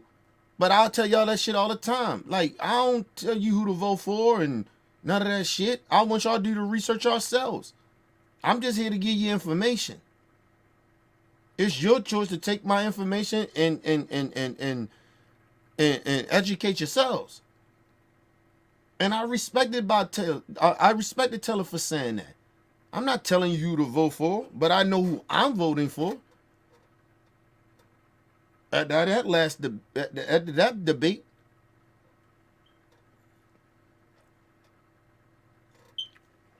And let's be real, she was never going to vote for Donald Trump. It was all planned in a way, like you see a lot of celebrities come out. Now, that shit is all planned because in the Democrat Party, they gonna always get the big celebrities. It's just always gonna be that way. Cause morally, in a way, regardless, even with me, right? Like, I'm not a celebrity or nothing like that, but I'm not a Democrat or a Republican. But I'm most likely gonna lean left. Because that shit makes more sense to me. Ain't nothing on the right 95% of the time. I disagree with a lot of that shit. So it's maybe about 5% that I actually agree with some shit. But then I question the 5% because they're not genuine anymore. It's not genuine. Like, they're not genuinely give a fuck about the issues that I actually genuinely agree with them on. It's a narrative behind that. But anyway, yeah, like Mace, like quote her. Cam, quote her right. She said, I'm not telling you who to vote for. She didn't, like, he tried to make it seem like, oh, she said who she was going to vote for. So that meant she was telling all her fans to vote the same way she voted. She did not say that. That's not what she did. Just because of whoever she endorsed. That's not what she said. She actually intentionally put what she put in the message on Twitter or what she said so she wouldn't get the feedback of what Cam is saying. And that's the problem with these niggas that's not educated. And not qualified to be speaking on this shit. You misquote her like that. Push that narrative out there. No, nigga. To fit your dumbass narrative, mate. Cam. Stop, bro. Damn. I ain't saying you dumb, but you are not very you're not educated in this shit. You are not qualified to be speaking on the shit that you speak on. People, it is shit that people want me to speak on. I'm just not qualified to speak on sometimes. It's not because I can't educate myself. Sometimes I don't give a fuck about talking about it, but I can educate myself, but if I'm not educated in it, that means I ain't qualified to speak on shit. If I didn't do my homework, that means I wasn't qualified to speak on it. So I had to somehow educate myself to be qualified to even speak on it. Like, people don't understand that shit. But anyway, let's move on, man. Bosa comes out with a MAGA hat. Now, Bosa fans be like, okay, that's what we doing, Bosa? Okay, whatever the case is, but like May said, to face backlash behind it, if that's who you want to vote for, I don't even think it should be a discussion of backlash. That's who you want to vote for. But I think it's very sensitive. It's bullshit. Especially in these times. Listen, I don't like some niggas be like thinking like they still like shit should go back to old school shit. It depends what the situation is. And you have to understand the times that we are in. Right? It's like these niggas, like, they calling shit soft. Like, okay, you call it whatever you want to call it. Or we should be like, well, we're not able to do that, Cam. Because of the climate. Yeah. We should be able to do some shit. I wish, you wish, or I wish, or we should be able to do that, but we can't. The climate is different. Stop trying to live in the past. I wish we can get back. No, we can't get back to doing what we used to can do.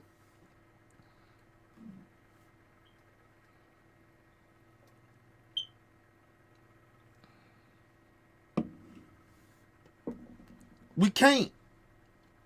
We gotta watch our mouth. We gotta watch what we say. I'm glad shit is kind of the way it is. Some of the shit.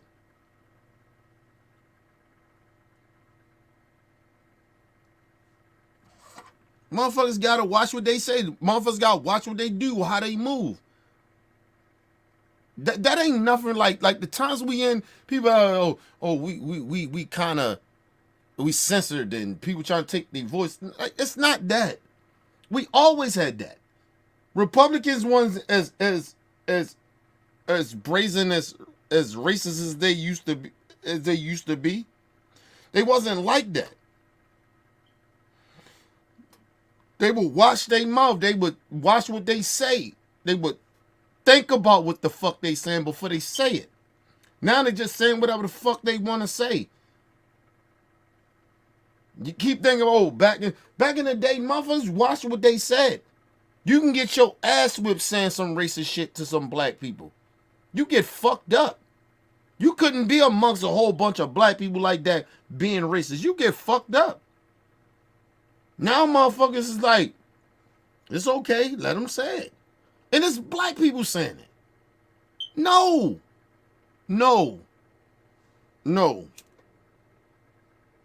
Like I said, if you work for a corporation and you be racist like that, I don't know why people calling that you or you being censored. It always been that way.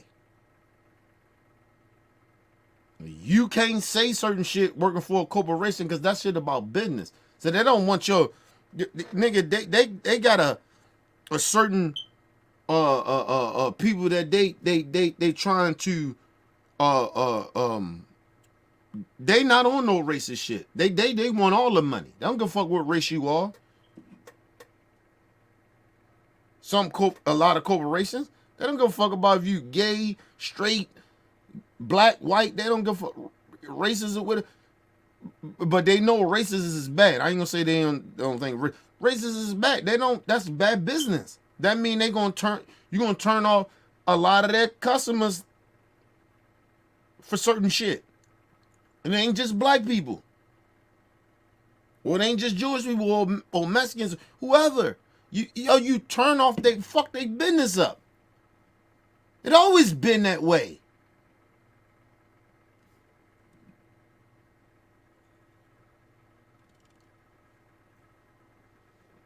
So no, you just can't say whatever the fuck you want to say. Listen, you can say whatever you want to say, but that don't mean that it ain't no consequences behind or what you say or what you do. That's just human nature, people. That's just our society. People keep acting like the First Amendment, we should be able to say and do whatever. No, you listen, it's consequences for shit. What universe are y'all living in? We gotta get back to that. That's back to that racist shit where people just get to say whatever they want to say. And first of all, black people, you keep saying that shit. People should be able to say whatever they want to say and do whatever they want to do. You couldn't say and do none of that shit that racist white people could do. So what are you talking about? You couldn't do what they could do. You had no rights. Fuck are you talking about? Let's get back to what we used to can do. You didn't have no rights like that. Okay, man. I swear, that's what I'm saying. These people, they genuinely are not qualified to speak on shit. Let's move on. Very sensitive right now. Not just because it's Trump, because to me, you could say Indian, you could say Jamaican, you say whatever. This is black against white. And they are right. They, to me, people like, we gave y'all one, nigga. All right? How many do y'all want? And people don't like it. I seen a bumper sticker murder. It said Obama. Then I had what Obama stood for. It said, one big ass mistake, America. And I'm like, in a pickup truck with Confederate flags on it, driving through PA. I'm like, you get the fuck out of here. I'm like, you know my stance. I don't really care either way, my personal opinion. But what I do think, right, and see, he's telling you, I don't care either way. I don't give a fuck if a racist people is racist or not. But you actually do care, cause that's the reason you said what you said. You said, hey, let me get the fuck out of here. It's racist around here. So you actually do care, nigga. See, that's the problem with you niggas. You niggas are scary niggas. You think you tough niggas. I don't want to be a part of nothing. That's scary shit. You just don't want to fight. You don't want to have the same fight our ancestors had. That's why you saying that bullshit. You recognize that you needed to get the fuck away from them racists or that area you was in Pennsylvania. You knew better. So yeah, nigga, you cared. Because if you didn't care, you just said, fuck it, nigga, I'm still going to be here and I'm going to do what I'm going to do. It shouldn't have bothered you. If you didn't care, it shouldn't have bothered you. But it did bother you. And it made you a little shook. And you got your scary ass. You wanted to get your scary ass the fuck out of there, Cam. You can say, I don't care either way. Yeah, you do, nigga.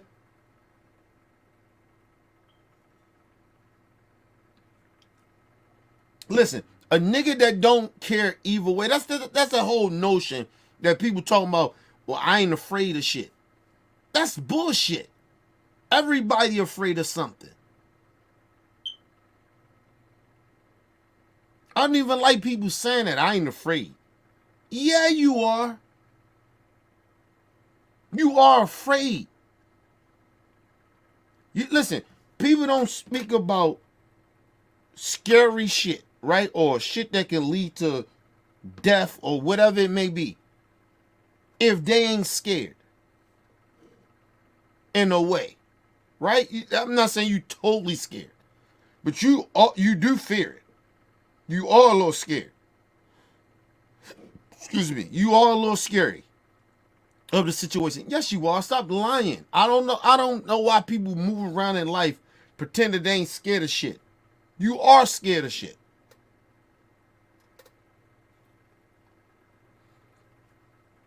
Listen, you may not fear certain shit that people fear more, but you do fear it.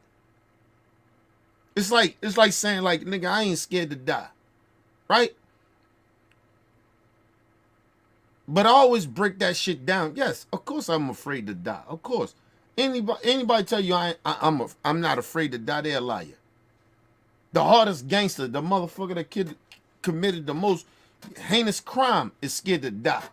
Ask them niggas when them niggas, excuse me, unless you're a borderline psychopath, right? That motherfuckers be on death row and they know that they get ready to die. You don't think they scared? Unless they're a psychopath, then I accept that. But anybody, you be a thorough motherfucker talking about, oh, I ain't afraid to go to jail. None of that shit. Yeah, you are. Everybody is partly scared to go to jail. Everybody is partly scared to die. Motherfuckers is lying.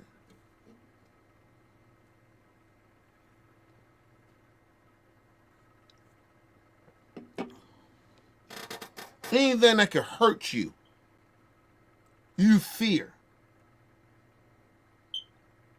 Even if you want to sacrifice your life for somebody, you scared. Regardless of what niggas be talking about, you are scared. A part of you are afraid. You just don't fear as much as certain shit or whatever that people may fear more. You don't fear as much. That's it. But you do fear. Everybody is scared. Niggas try to sit there and play that tough shit. Well, I ain't scared of this. I ain't scared of that. Yeah, you are. You scared, nigga. Everybody's scared of shit. Stop lying. Some people just don't fear shit as much, but they do fear. They willing to sacrifice. They willing to die for some shit. Right? But they do fear.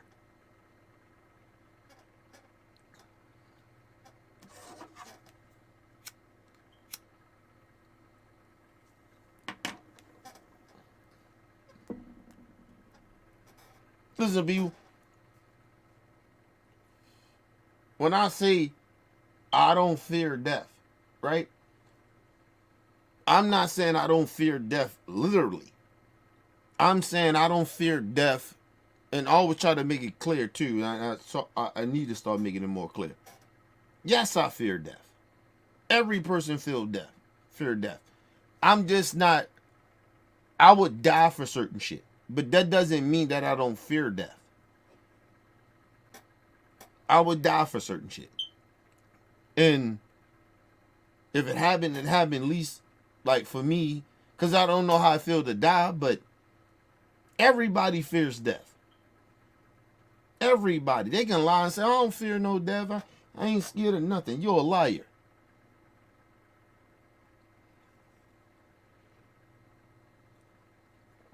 Like I said, if you're a borderline psychopath, or you're a psychopath, then I understand it. You out your goddamn mind. You ain't right. So of course you don't fear shit. You borderline if you fucking crazy, yeah, you don't fear shit. But even the craziest motherfucker that you think is crazy, fear shit. So that's not necessarily true.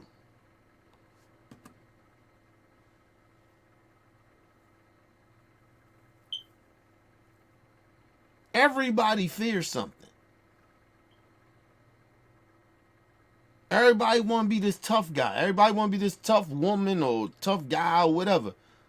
Like, everybody fears shit. You may not fear like the next person fears shit. Like, you're not on that same level of fearness, but you do fear it. You are scared as fuck of shit. Like that's just like to stop that shit. Listen, I don't fear death like others may fear death, right? But that don't mean I don't fear death. I actually do fear death. I wanted to make that shit clear because I thought about that shit too. I was sitting out there saying that shit. I don't fear death. Yeah, I do.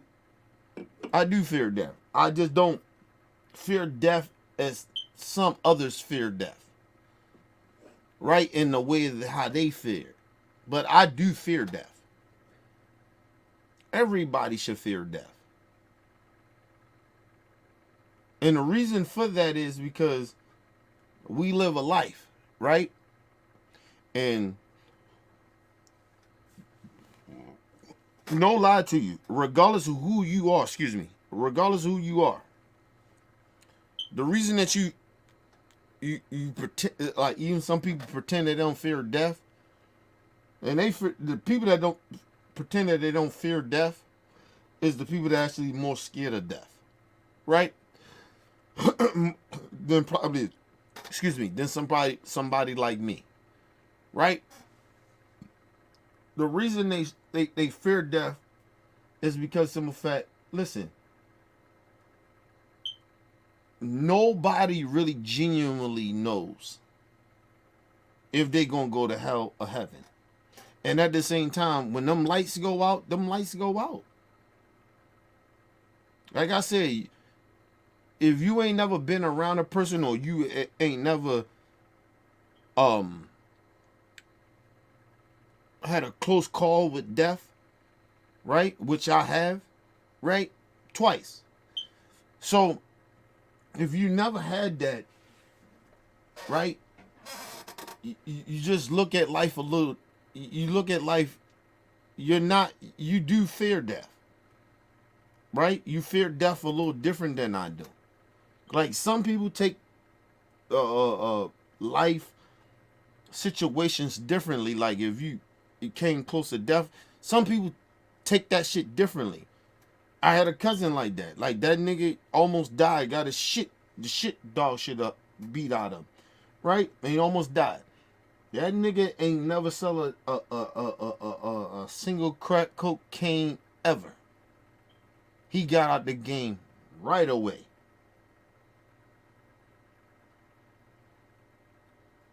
When that shit happened to me, I got worse. People just receive shit differently. I got worse. Right? Like even with me now, and I know that I came close to death twice. Probably more than that, gunfights and all that shit. But the main shit I know that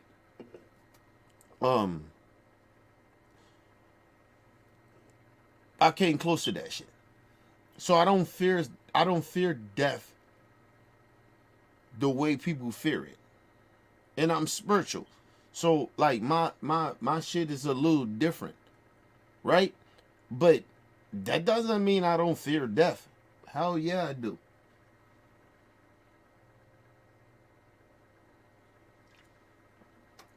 And that's why I had to make that clear. And I apologize to everybody too. Because I wanted to make that clear is that, yeah, nigga, I fear death. Yes, of course I do. I fear death. I just don't fear it in the way that a lot of other people fear it. But I do fear dying. I told you. I had this shit that I do. I probably ain't tell y'all this, but I'll tell y'all this, right? Like when I start thinking about like people that died, right? Like my aunt was dying and shit. My anxiety is crazy when people die, right? That I know or don't know, right? And you hear about the stories of how they die or whatever the situation may be, right? And my anxiety goes up, actually. Like my aunt passed away and shit. My anxiety is very, very high. So like now when I try to go to sleep now, it throws my sleeps up. It throws my sleep patterns off. I'm actually scared to go to sleep. Especially when you know people that died, they didn't die in a violent way. They just died having a heart attack. I had my homeboy die this year. That died in his sleep. I had even a couple of years ago, one of my mentors and supervisor at the time I was working at a job, he died in his sleep. So like now I'm like fidgety, trying, like I don't want to go to sleep. My sleep patterns is off. I gotta be very, very comfortable of going to sleep now. And it gets worse every year. Like I think I sleep good, but I actually really don't, because I fear sleeping. So like, yeah, you fear death, bro. I fear death. Yes, I do. I don't want to wake up and I don't wake up. Like, you get what I mean? And now that I know for a fact how spiritual I am, and that everybody got a due date, I fear that shit. I'm paranoid. I don't really sleep like I'm supposed to. And then I know my daughter is here and shit, and I want to be here. And I told y'all, that's my biggest fear, not to be here for her. That's why I can say that I fear death, because I want to be here for her. I don't want to wake up, and I don't want to not wake up not to see her.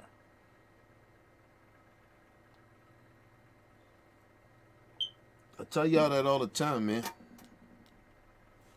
So when people lie and say, oh, I don't fear death, I don't fear none of that shit, they lying. Everybody fear death. Everybody. I don't care who it is. They all fear death. Everybody fear death. They just don't fear death in a way that all of us may fear it in a certain type of way. Right? Like, motherfuckers say, oh, I die for certain shit. That's different. Right? Like, I die for certain shit. Like, I wouldn't care about dying about certain shit, but everybody fear death. I may not fear death of dying a certain type of way or dying for certain things, right? Because I feel like I suppose that if I was to die, that's how I was supposed to die, right? But everybody, listen, I fear sleeping and not waking up. I fear that shit all the time.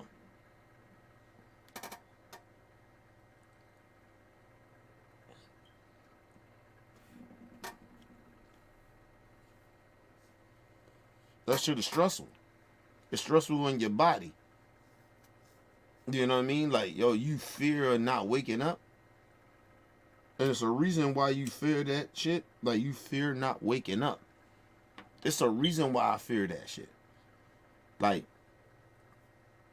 I don't want to, like when you know your life, and now, like, at a certain point, like now, and I'm in my 40s, like, I enjoy my life more. When I was back young and shit, and doing shit, reckless shit, put my life in danger, came close to dying, all that shit, I didn't really care. But I actually care. When you start caring about your life, you fear death. And when people say that they don't, they're lying.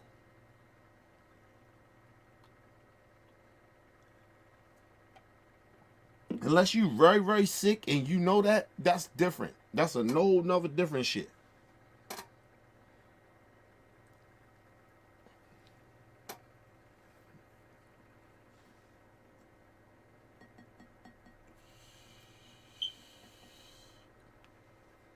I always tell people, when people die around me, like my aunt passed away, right? Think about this, right? For me, I cried because I know I ain't gonna see that person no more. Right?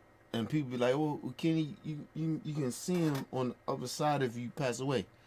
Like, nigga, I don't want to die to see them. They gone. I can't see them no more. It's over. It's a wrap. They gone. Can't see them no more. Like, I'm going to, that's why I don't do funerals. But I'm going to my aunt's funeral and shit.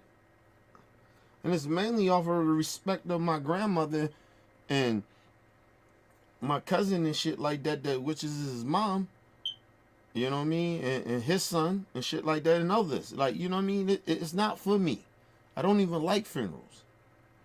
Like I told you, I got my shit planned out how I'm going, like, ain't no gonna be no funeral, nigga, for me. I don't want people to. You cry. You hurting or whatever. If I pass away, but you come to my shit, nigga, we gonna party.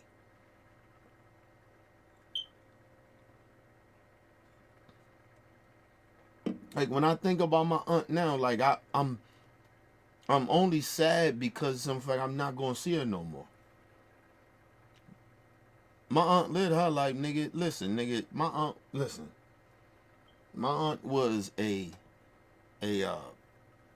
partier. Like nigga, I threw parties because I watched my aunt and them throw parties at their houses. No bad shit happen. Ain't no fuck shit happening at they parties. And they wish you would do it. Like, I miss those times. Like, you miss that shit. That's why I cried. I'm not gonna see her no more. And the shit she did for me too.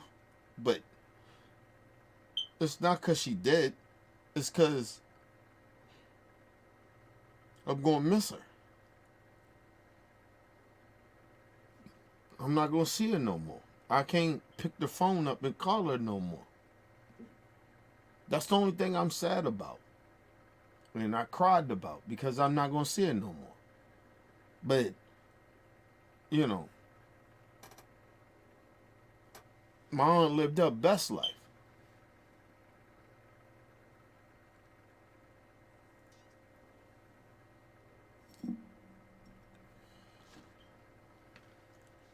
She lived her best life. Motherfuckers don't know about my aunt, right? Quick story real quick. My aunt, she got hurt. She was a nurse back in the 80s. And she got hurt on the job. And she couldn't work. Like, she got fucked up real bad. And she couldn't work no more. And so my aunt she ain't worked since the 80s. She was a nurse. And so she was always getting disability through her whole life. But the one thing about my aunt, she did them drugs and shit like that too, but she wasn't like a lot of my family members that got hooked on that shit. Right? And when she started really like getting sick and shit, diabetes and shit like that, stuff like that, she stopped doing drugs. She actually stopped a lot of motherfuckers around her from doing drugs. Right? And because she grew up in an epidemic at that time, right? In the 80s. And so my aunt, and one thing about my aunt, she didn't play nonsense. She don't play that nonsense shit. She was like real serious. She didn't play. And you would like, she's the second oldest, but you thought that she was the oldest of the family, like far as her siblings. You always thought that about her. You go around, she plan everything. Everything got to get planned a certain type of way. It got to move a certain type of way. Even with my grandma, to a certain point, she got older. My grandma was like, taught the mom shit, taught shit.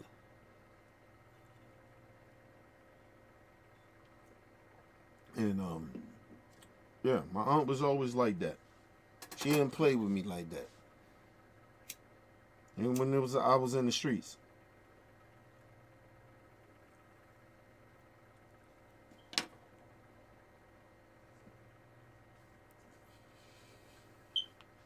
The one thing about my aunt, even if you thought she was phony, right? She just was who she was. She never was nothing different. Like, even if you thought that she was phony, she was just, that's who she was, bro. She didn't change. And I think that's like, I get that from her. Like, even if a motherfucker think I'm phony or whatever it is, nigga, I don't give a fuck. Like, my aunt was who the fuck she was. She wasn't nobody. Like, you can't say, oh, even if you thought she was phony, right? She was phony. That's just who she was.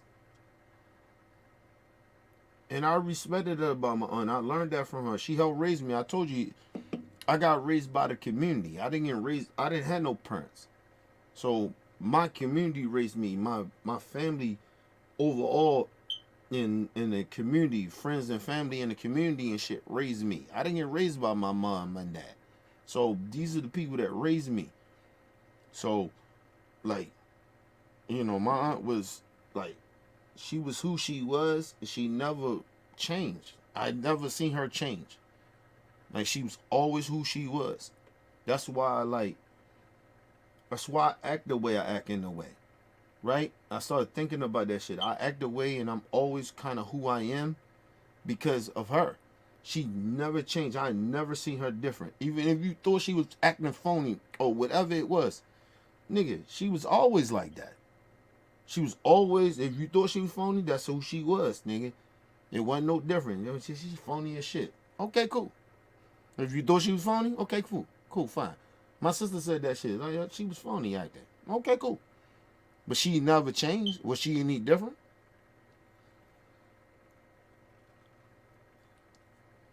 You know, that's just how that shit be, bro. Like I got raised by the fucking community, and I only know how to act like. I only know how to move the way I move because of them. You know what I mean? Like, I remember, quick story. I said some shit. Like, I did some shit in the hood, right? And I had and the crazy shit about it, and that's why I miss about my aunt too. I'm gonna miss this. My aunt, every time I would, anytime I come around, my aunt always bring this story up. She was like, "Yeah, that nigga, yeah, you know, sure that nigga B, you know what I mean? They call me Badass Jackson because of my dad and shit, right? So, she's like, yeah, B, he used to come around and shit. Or back in the day, she'd be like, yeah, you know that story, yeah, you know how that nigga was, talking about me. Yeah, you know that nigga was crazy, talking about me and shit. She was like, yeah, you know how he was. And they all still treat me the same like that, but she was proud of me and not still kind of being the same, but they know who I am. I didn't really change that much, but she knew that. And she was like, and every time we get around, she was like, yeah, that nigga, yeah, he was crazy. Like, y'all remember how that nigga, you know, I'm at the bar. My aunt always say this shit. She said, I was at the bar. This is when I first got shot, right? Almost came close to death. And my aunt, like, we laugh at that. We was laughing at that shit now, and we still laugh at it, right? And my aunt she said, yeah, you know, that nigga, I'm at the bar, get my thing off. I'm getting fucked up. And I get a call. My motherfucking nephew, this nigga, talking about me, right? Like, this nigga, he gets shot. And my aunt says, yeah, this nigga fucked my whole night up. She's like, we had to go there. We thought this nigga dead. We thought he was dead.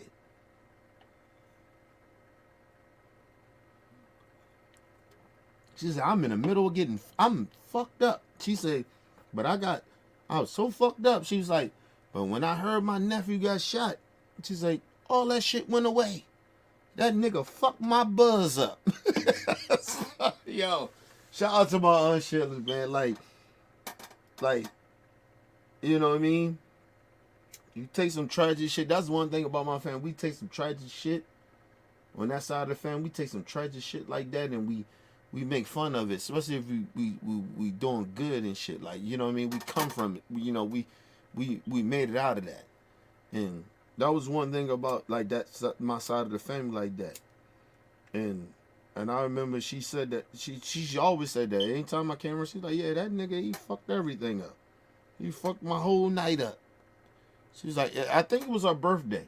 There was the crazy shit about it. I think it was her birthday when I got shot.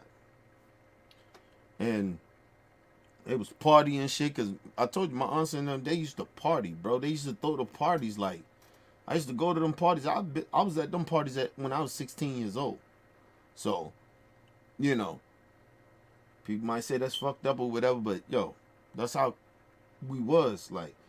And my aunt was like, yeah, he fucked my whole. I think it was her birthday when I got shot. Believe it or not. But yeah, I got shot and shit on her birthday. Fuck her whole birthday up when I got shot. So I wasn't even sober no more. She's like, this nigga fucked my whole shit up. Like, ain't like she didn't care, but we joked about it later. But at the time, when she heard about that shit, nigga, they stopped everything. My aunts, everything. They was in a moment of on her birthday getting fucked up, and they stopped everything. Yeah, actually, it was her birthday, and they stopped everything. And nigga, when they heard I got shot, nigga, they stopped everything. They moved like a fucking unit.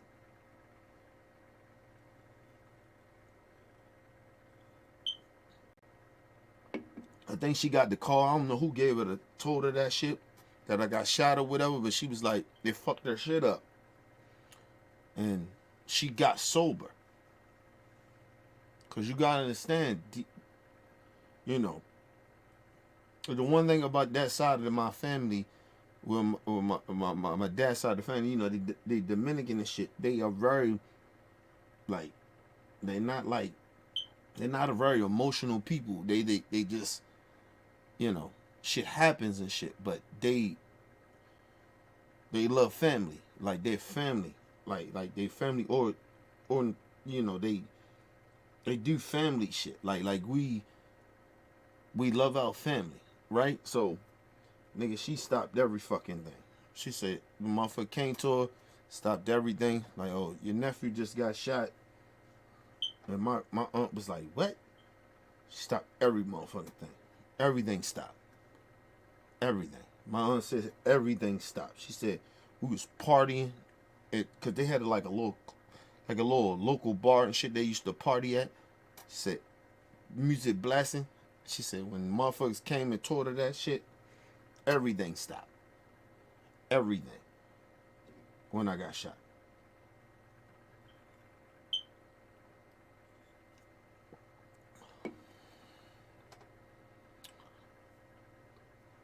And like I said, that may not seem a lot to y'all, but for me, that shit seem a lot to me. And it's still, I love my aunt for that.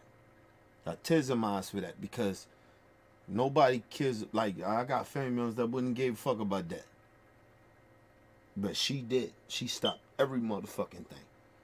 She in the midst of her motherfucking birthday, and she stopped everything.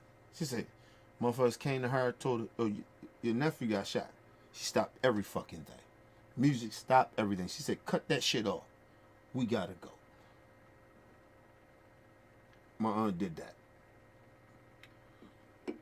And they came, and nonchalant and calm as they are. They go, cause on that side of the family, on that Dominican side of the family, they just very calm and nonchalant about shit. But shit is serious to them. And they, you know, yeah, that shit was crazy. And I knew, like I look back at that shit now, and I knew even now, like, even when that last time I seen it in the summer when I went to my dad cookout. And well, y'all know I don't even do 4th of July shit, but something told me to go, and I went, and I went there. You know, that's the last hug, last love I gave her, and shit like that. That shit. And to see my aunt, that I know that I wouldn't be here if it wasn't for her. Like I told you, I don't shit on my family like that if I know that they did what they did for me. Like my aunts and shit like that. I mean, I ain't gotta agree with them on everything, but you know, man, gotta like everything. But I wouldn't be who I am if it wasn't for them. None of them. On both sides of my family. And I don't even fuck with everybody like that. But it's a reason why they don't fuck with me, because they already know who I am. and they don't want to bring me back in. If some, like I told you, my grandma say, I don't want you to come back in this shit. I don't want you around none of this shit. This shit triggers you. And my grandma always said that shit to me, and I stand on that shit. I respect that. And all my family members feel that way. Like, cause I don't be mad. Like I told my sister, I was like, yo, don't be mad at that shit.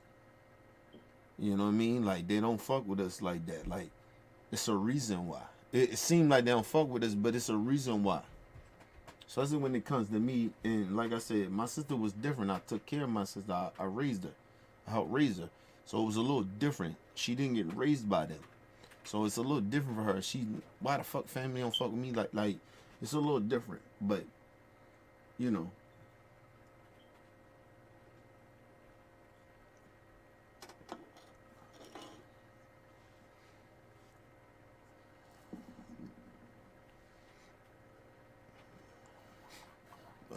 And another story, I'm gonna throw this other story out.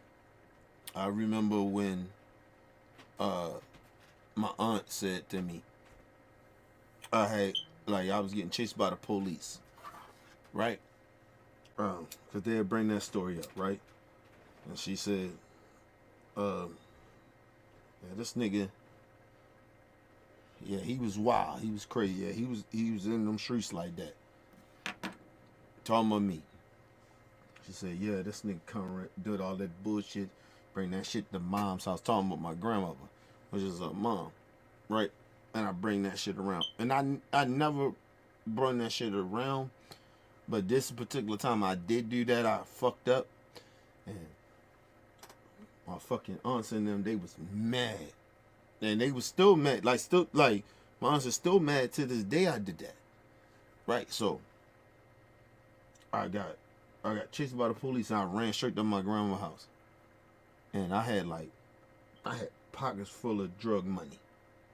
Right? I threw the drugs already. Like, cause I always tell y'all, I never brung drugs to the house. Even where I lived or anywhere, nigga, I threw drugs. But I keep that money, nigga. You know what I'm saying? I'm keeping that money. Excuse me. In this particular time, I did whatever I did, and my grandmother, and I ran to my aunt Shirley was on the porch. My aunt Sheila that passed away, she was in the house, and my grandmother, they was in the house. I ran past my aunt Shirley. She asked me like, what's going on with you? I say, nah, I gotta go to the bathroom or some shit like that. I said some crazy shit, and I ran past her through the house, and the police, as soon as I go through, the police come right behind me.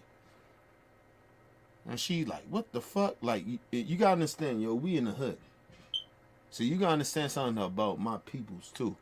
Like, we hood motherfuckers. So police running up in that bitch. And my motherfucking aunts and I'm like, oh, fuck y'all running on shit. Then my grandma say, at the end of all that shit, what happened, right? Let's fast forward. My grandma say, I tell the motherfuckers, I gave him a story. I say, oh, my mom, and it was true though. My mom at the time, you know, it was tax time. And I said, oh, mom, this is my mom money. Mind you, at the time it was dope money, right, that I had, right, that they pulled off me. They ain't pull no drugs or whatever, but they pulled the dope money off me.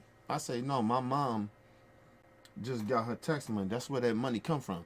My grandmother, a G like that, right? Shout out to my grandma and family, everybody, right? And my grandma say, yeah, oh yeah, his mother did just get her tax money. Yeah, she get her money every tax time. So yeah, that's his money. And the fucking police, they couldn't like, at the time they couldn't like deny that or whatever. They couldn't do it. So they like, all right. And then this is my grandmother. So she older. And my grandma rolled with that shit. She knew I was lying, right? Everybody knew I was lying, right? But the police, they couldn't do shit about it. But my grandma rolled with that shit. My grandma didn't roll with that shit and say, yeah, oh, this is tax money or whatever. They'd have probably locked me up, or at the same time take the money. But they ain't take the money and they ain't lock me up. because of my grandmother. And I remember my aunt said to my mother, my grandmother, she said, you know that nigga, that's dope money and shit like that. They was mad as shit. You know what I'm saying? They was mad. Because I already had did some fuck shit too before that. So they was already like nigga, you, and then you brought, like, to them, you brought that shit to the house. You know what I mean? And one thing, and out where we come from, you don't bring that shit to the house. So my aunts and them, they was highly pissed about that. So, hold on, people. Give me a quick second. Go to a quick commercial break.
All right, people, we're back from a quick commercial break. Make sure you guys hit the like button, hit the subscribe button, hit the bell button so you guys get the live streams when we go live, people.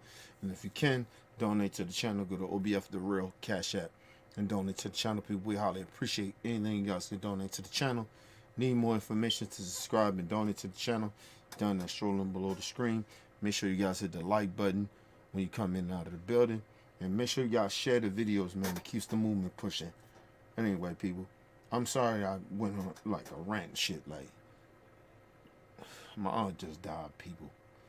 And she was very, very important to me. Very important to me. And I missed the shit out of her. Right. I know I ain't gonna see her no more. That shit really, really bothering me. And I told y'all, it's about not seeing these people no more. And I just seen her a couple months ago, and it's like, it's just a wrap, bro. You know?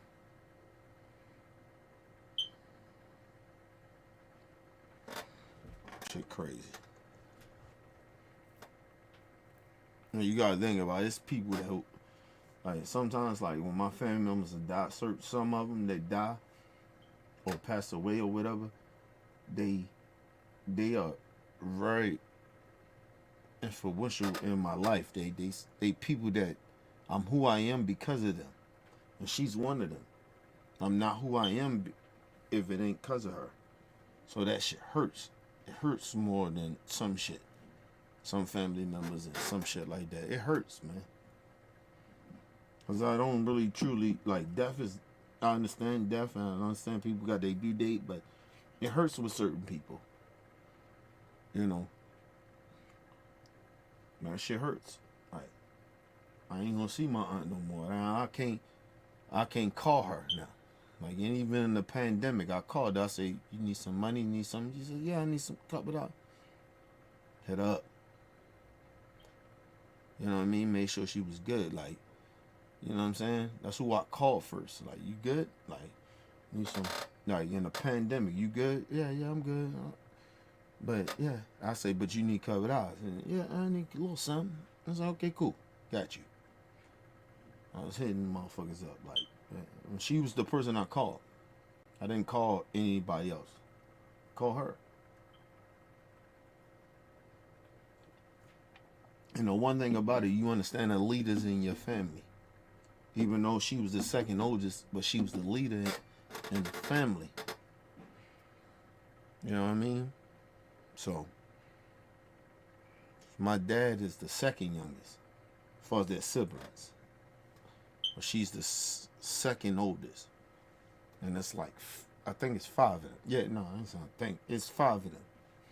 You know what I mean? So, you know, I don't have that no more. Like when you lose certain people in your life, you don't have them no more. I don't have, like when I call now and I want to do something, I don't have that no more. I can't call my aunt no more. There's something wrong or whatever, however I'm feeling and shit like that. Like I can't even call her no more.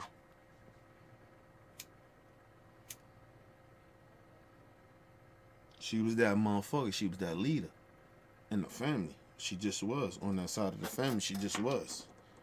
And I don't have that no more. And so that shit hurt for me. And now I can't talk to her no more. At all.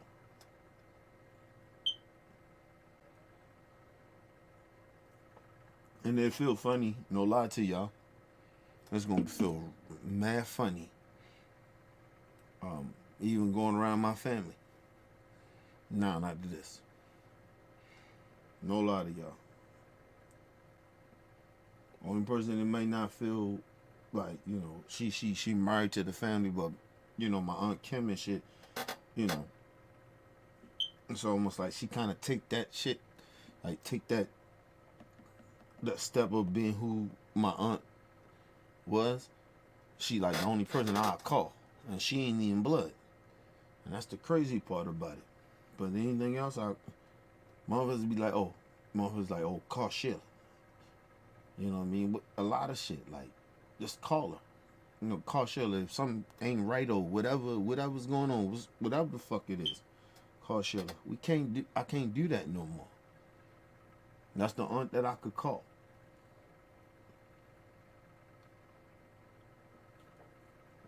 I can't do that no more, y'all.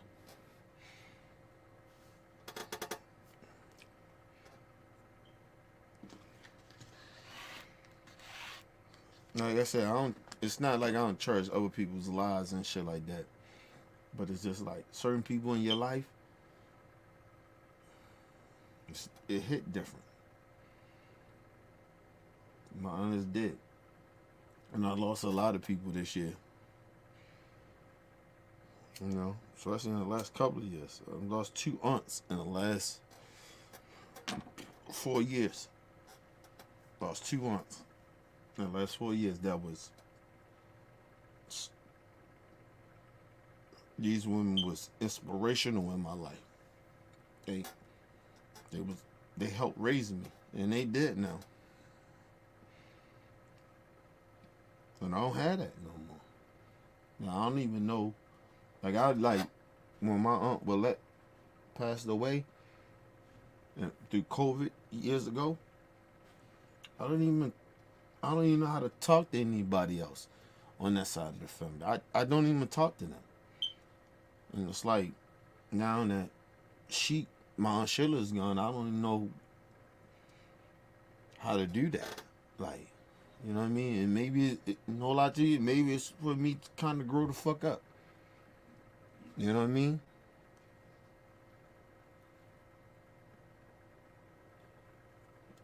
But that's how I be feeling. Like, I ain't been the same since my Aunt Willette died.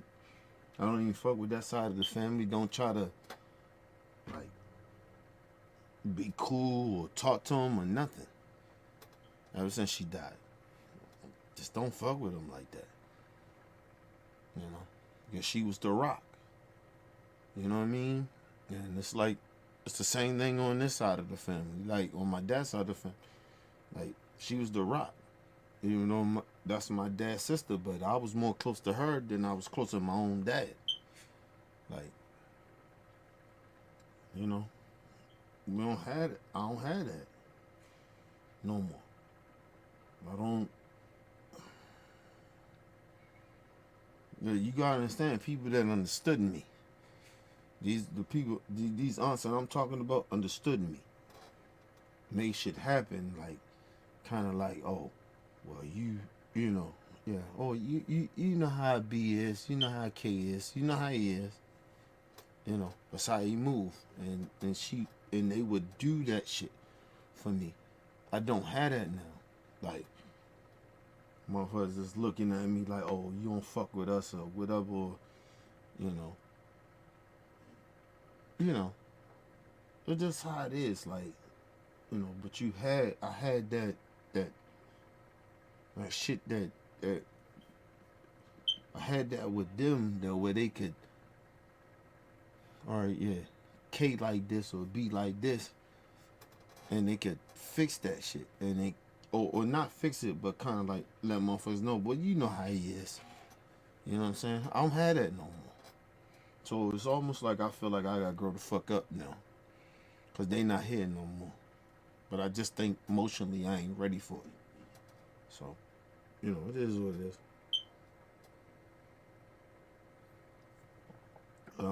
I'm be real fucked up.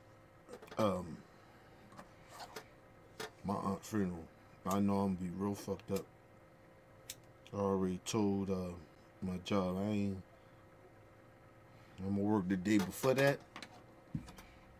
I probably work that Saturday. I'm trying to work 2 days before that, but I ain't working after that. Our funeral is not this Monday, but next Monday, the 11th, and I'm like, I ain't gonna even try to work. I know emotionally ain't gonna be good.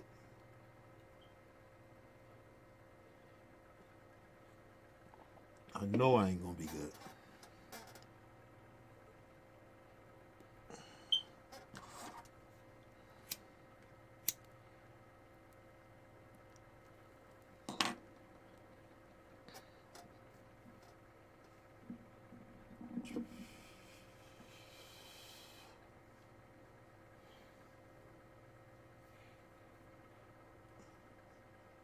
I always tell people, if you ever felt a little broken,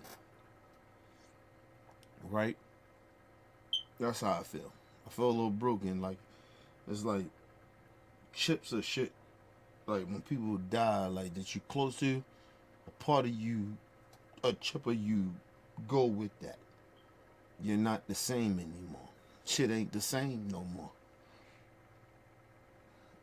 And for me, no lie to you, I just stay in the bubble. Out of that, it make me more and more stay in the bubble. Cause I'm missing my anchors, the people that I trusted. Like these are my 2 aunts that I lost in the last 4 years. That's dead. And they was my anchors. They was the motherfuckers that understood me more than anybody outside of my wife. And, you know, I don't have that. And it make me feel a certain type of way. I ain't the same no more. Just not. You know, I'm not the same. She gone, and I just don't feel the same. And I feel even awkward, even going to her funeral, because it's not because of her. It's because of the family. Like, I'm not close to them like that. Don't want to be close to some of them, but you know, I'm going to have that, and I gotta feel like I feel like a part of me gotta be a little fake and shit like that, and that's not me. But I don't have her there to do that, so, but I gotta go because of the respect level that I have for her.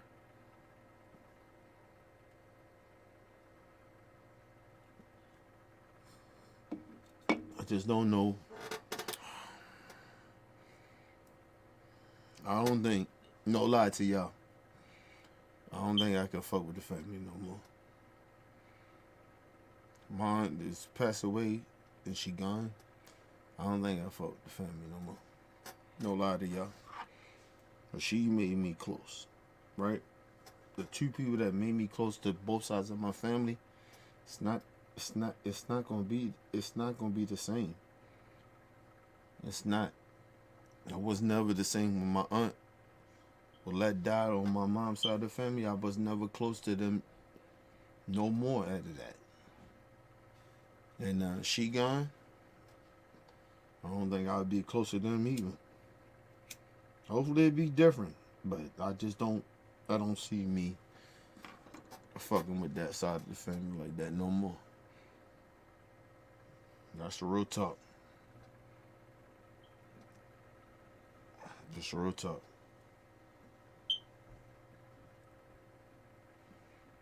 And it's bad because people probably think, oh, what about your dad and shit like that? That's his sister. Like, I'm not close to him like that. Not tight with him.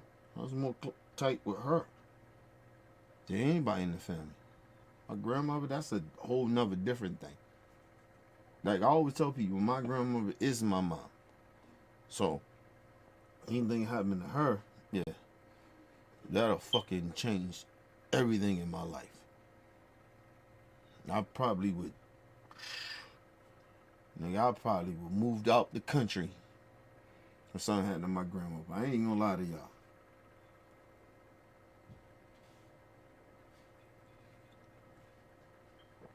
My aunt died. She was my two aunts that died in the last 4 years. Like, yo, I ain't close to nobody in the family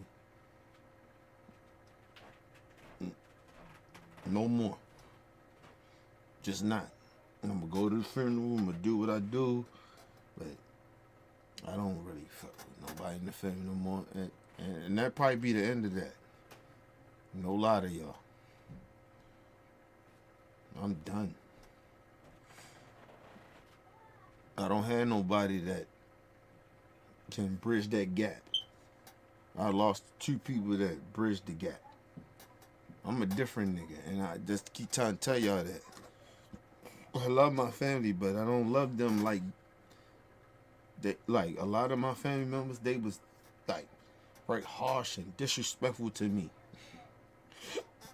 Excuse me, they hurt me a lot. And I only tolerate a lot of that shit because of those 2 people. And they gone. So I don't have to fuck with them like that no more. At all. Sorry, I don't. I just gotta tolerate them for this last situation. But I think after that, I don't gotta fuck with nobody on my dad's side of the family like that. Then, and listen, and the bad part about it is, because I'm an honest nigga, I ain't fuck my dad like that.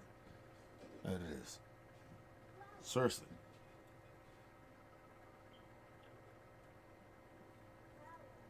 Nigga didn't raise me, and even that he got the chance to do that. It's shit that I can't tell y'all about, cause I don't want to put him on blast, and I don't want to put other people on blast. But they're not. I don't feel like I told you I'm a Lord nigga. My dad, to me, I love him. You know what I mean? Cause he helped. You know, I wouldn't be here because of him. My dad ain't a Lord nigga like that.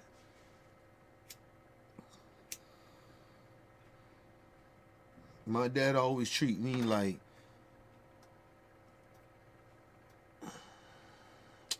put it like this.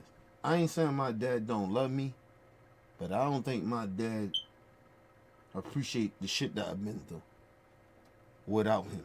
And I think that bothers him too.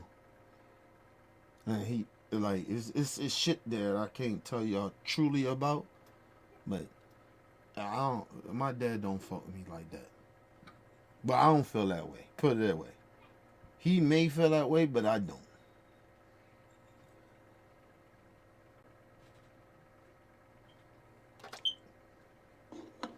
All right, y'all. Let me get out of here, man. Because I gotta get these ribs out the grill.